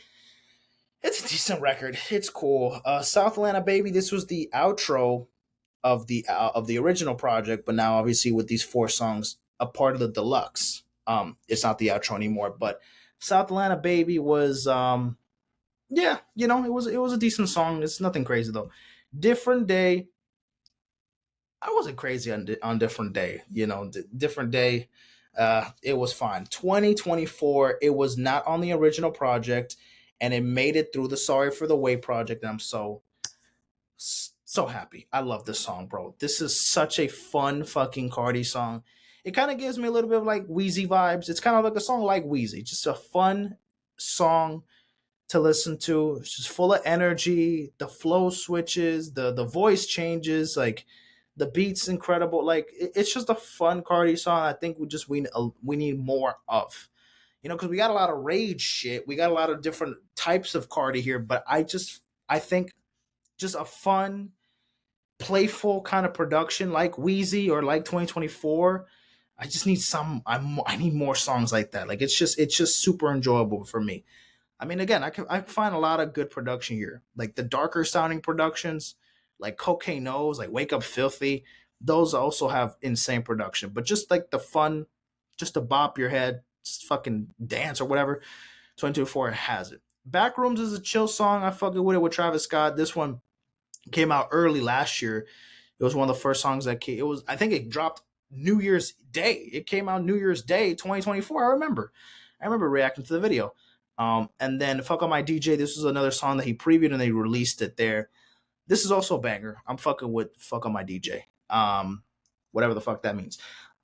Look, 34 fucking songs and you would think this was an absolute disaster. Look, I saw the track list. When I saw it was originally 30 songs, I wanted to fucking cry because I just thought that this album was going to be the steamiest pile of dog shit that there possibly is. Although there are a bunch of skips here, there's not as much as you would think. My only skips here, after listening to this record like at least like fucking 12, 13 times, fully, surprisingly, the only ones I really is skipping is K-pop, Toxic, Munyoung, Charge Them Hoes a Fee, Jumpin', We Need All the Vibes. I'm not really bumping that one. Definitely OPM Baby. That's 7. Twim Trim 8. Walk 9. South Atlanta Baby 10. Different Day 11. So yeah, like 11. Yeah, 34 minus 11. That's 23 songs that I'm still like listening to throughout the track list, bro. There's 23, 22 songs that I'm still listening to when I'm going back to the album. Like my top 5 for sure, definitely got to give it to Rather Lie is in the top 5 for sure. Maybe Good Credit. Actually, no, I don't know about top 5. Wake Up Filthy, top 5 for sure. Cocaine Nose, unbelievable, top 5. Olympian Low Key deserves top 5. Actually, no, I'll put like Wheezy maybe top 5. Top 5, like Wheezy is super fun. 2024, it has to be top 5 for sure. Fuck On My DJ is also really good. Like, look, the thing is with Carti, right? With this album, this is obviously a huge, very highly anticipated record. And a lot of people had huge expectations on it. For me, I just, expected this album to be good. That's, I'm not expecting this shit to be amazing. Or at least, fucking terrible. I'm not expecting, I don't have any huge or low opinions of the record. But for sure, I'm just thinking like, wow, like he really fed the fans a lot of material, for the past 5 years working on this album, and just gave us a bunch of tracks. And there's no consistency. It's just a bunch of songs, put scrammed in together, but they hit. A lot of these songs really hit. Considering that a 34 track album could be an absolute fucking disaster to a lot of artists, it doesn't matter how good an artist can be. Like, just 34 songs on an album sounds like a fucking crime. You know what I mean? It just sounds like an absolute fucking crime. It's way too much blow, and you kind of lose a little bit of sense of like, well, fuck. You're guaranteeing that there's gonna be skips. If this album only had 15 tracks, but it had the quality of this album, you can take 15 really good songs from this record and have that its own album. But you put 34 fucking songs to really stack up the streams, to get as much streams as you possibly can. And just, there's no structure to this shit. He just put as much songs as he can put, as many songs as he can put out, and he put it out.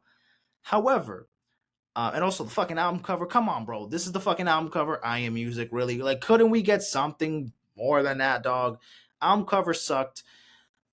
Music, you're calling it music, but the album cover says I Am Music. So what the fuck is it, Carti?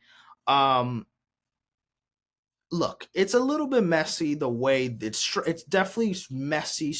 It's kind of like Donda, where the structure of the album is super messy and there's no cohesiveness to it.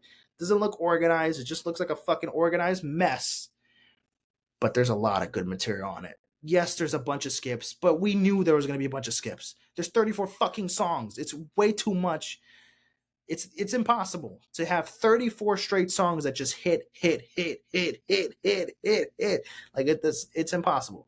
So of course there was gonna be some terrible shit on here, especially the stinky ass 23rd song on the album. But there's so many highlights here, man. And for that, this has to be up there as one of the best albums of the year. It's only April. We still have a bunch of time, you know, but still, there's so much here that there's still so much that you can take from. It's still gonna be some of the best music of the year for sure, especially like Rather Lie and like Wake Up Filthy and even 2024. Even though that song is a 2024 song, 2025 is still bumping, still hidden, and then like Wheezy again. Like there's some really good tracks here. I can't even complain, man. Out of 10, I'll probably give it like an 8 point something. It's a really solid, not solid. It's a pretty good album. Like it's I thought this was gonna be really bad. Just based off how many songs there was originally gonna be 30, I was just like, oh man, this is gonna be fucking terrible. It's gonna disappoint. This is gonna be one of the biggest letdowns of the year. And besides the skips, I can't really complain much. I cannot complain much. We have some of the best production I've heard from any Carti album on this album. We have some of the best Carti songs ever on here. Do we have Carti's best song ever on this album? Probably not. There's a couple definitely better songs on Die Lit, on the self-titled mixtape, but still, there's a lot of good material here, especially for rap, for hip hop this year, 2025. Carti taking over this year with this album, and it looks pretty fucking good. It looks pretty fucking good. So, yeah, um, I'm fucking with it. I'm fucking with I Am Music for sure. All right, finally, to end things off on the episode, where am I right now? 231. Holy fucking shit. Um, let's end it off with my on repeat. So, ladies and gentlemen, this was updated 21 hours ago. So let's see my on repeat. So you can see my top five tonight. As I'm telling y'all, that new Pink Panther single, phenomenal. Loving it. I am loving this record. It's unbelievable. TV off, mostly because of my brother. My brother plays this shit every time we're in the fucking car. That's his anthem. I love the song, but goddamn, now I'm kind of like getting a little bit tired of it. But song's an absolute banger still. So cynical. Wow, number 3. I would have thought Ash would be higher or Come Over would be higher, but this one for sure. This one's still a really good song. Love it. From the La Seraphim new Hot EP for sure. By the way, the poster in the background right there, all the way in the corner there, fucking with it. Like Wheezy, absolute bop. I'm telling y'all, I'm fucking with this song. Nokia, still in the top 5, still now. I haven't really listened to some sexy songs for like almost a month now, pretty much, but still heavy on Nokia. Then we got Squabble Up, still going strong. Ash, okay, Ash is at 7 right now. Still a pretty good song. I love it. Love that one. One of my favorite songs from La Seraphim in their whole catalog. Unbelievable. When I'm with you with Lisa and Tyler, I'm telling y'all this one is a standout. Rather Lie with The Weeknd, Carti, loving it, loving it. Zen, Jennie is slaying here. Come Over, La Seraphim. Midas Touch is a banger. I have not heard in a little bit. It's still here. You know, it's gonna go away on my on repeat, as I already mentioned that I'm gonna be taking a break from listening to Kiss of Life. But yes, it's still a banger. Olympian here, no surprise here. Extra L, Blue as Flame. I'm telling y'all, Brat vibes heavy here. I like nothing, but it's gonna leave at some point. Philly, banger. Love Hangover. Wow, at 18, I actually have it kind of high. Still like the song. It grew on me for sure. Lifestyle, number 19. CN Tower at 20. Still liking the production as well. So one of my favorite songs from the album. Wake Up Filthy 21. This got to be a little bit. I think it was a little bit higher, but a couple other songs made it, further. Like Jennie 22, fucking with this one a lot. Sticky, it's going down, but it's still a banger as well. Hot, not my favorite from the EP, but still a banger. I'm fucking with it. Fine Shit. Wow, Fine Shit made it 25. Interesting. Soul City. Can You Breathe? I Can Give You Life. Oh my God. Bad Choices. Life is Beautiful. Loving with this project with Larry June and 2 Chainz and The Alchemist. Te Quiero. Kiss of Life. You have 4 songs on here, but it's going to leave at some point. Pop Out. Wow. I actually have it kind of high. And then Damn Right, I Did That. God damn. Yep. So this is my on repeat as of April 15th, ladies and gentlemen. Tonight is going to be number 1 for a little bit because TV Off was number 1 for a little while.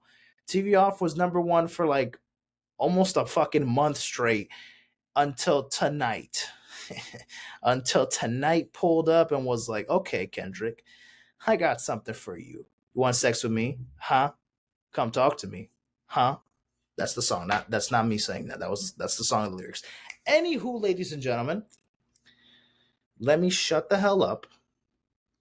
I have been yapping, talking for 2 hours and 35 minutes. Or 2 hours and 36 minutes now. Wow, let me fucking stretch. Wow, a 2.5 hour episode. My goodness. A lot to discuss. But I actually got everything. That was actually everything on the. Why is my flashlight on? I actually got everything on the list. Literally everything. Everything. Every fucking everything. Wow. I didn't actually have to say. I mean, fucking almost 3 hours recording. I had to finish it. There's still another episode that I still have to do, and that one is just recapping a bunch of shows.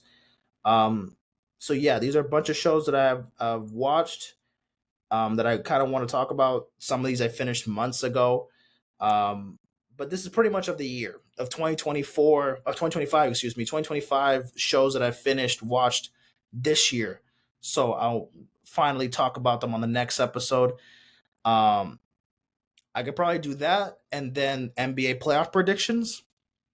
That's probably the next episode. There won't be much to talk about. Of course, there's a couple other stuff that I could add on, whatever. But for the most part, ladies and gentlemen, we are caught up. We are officially caught up.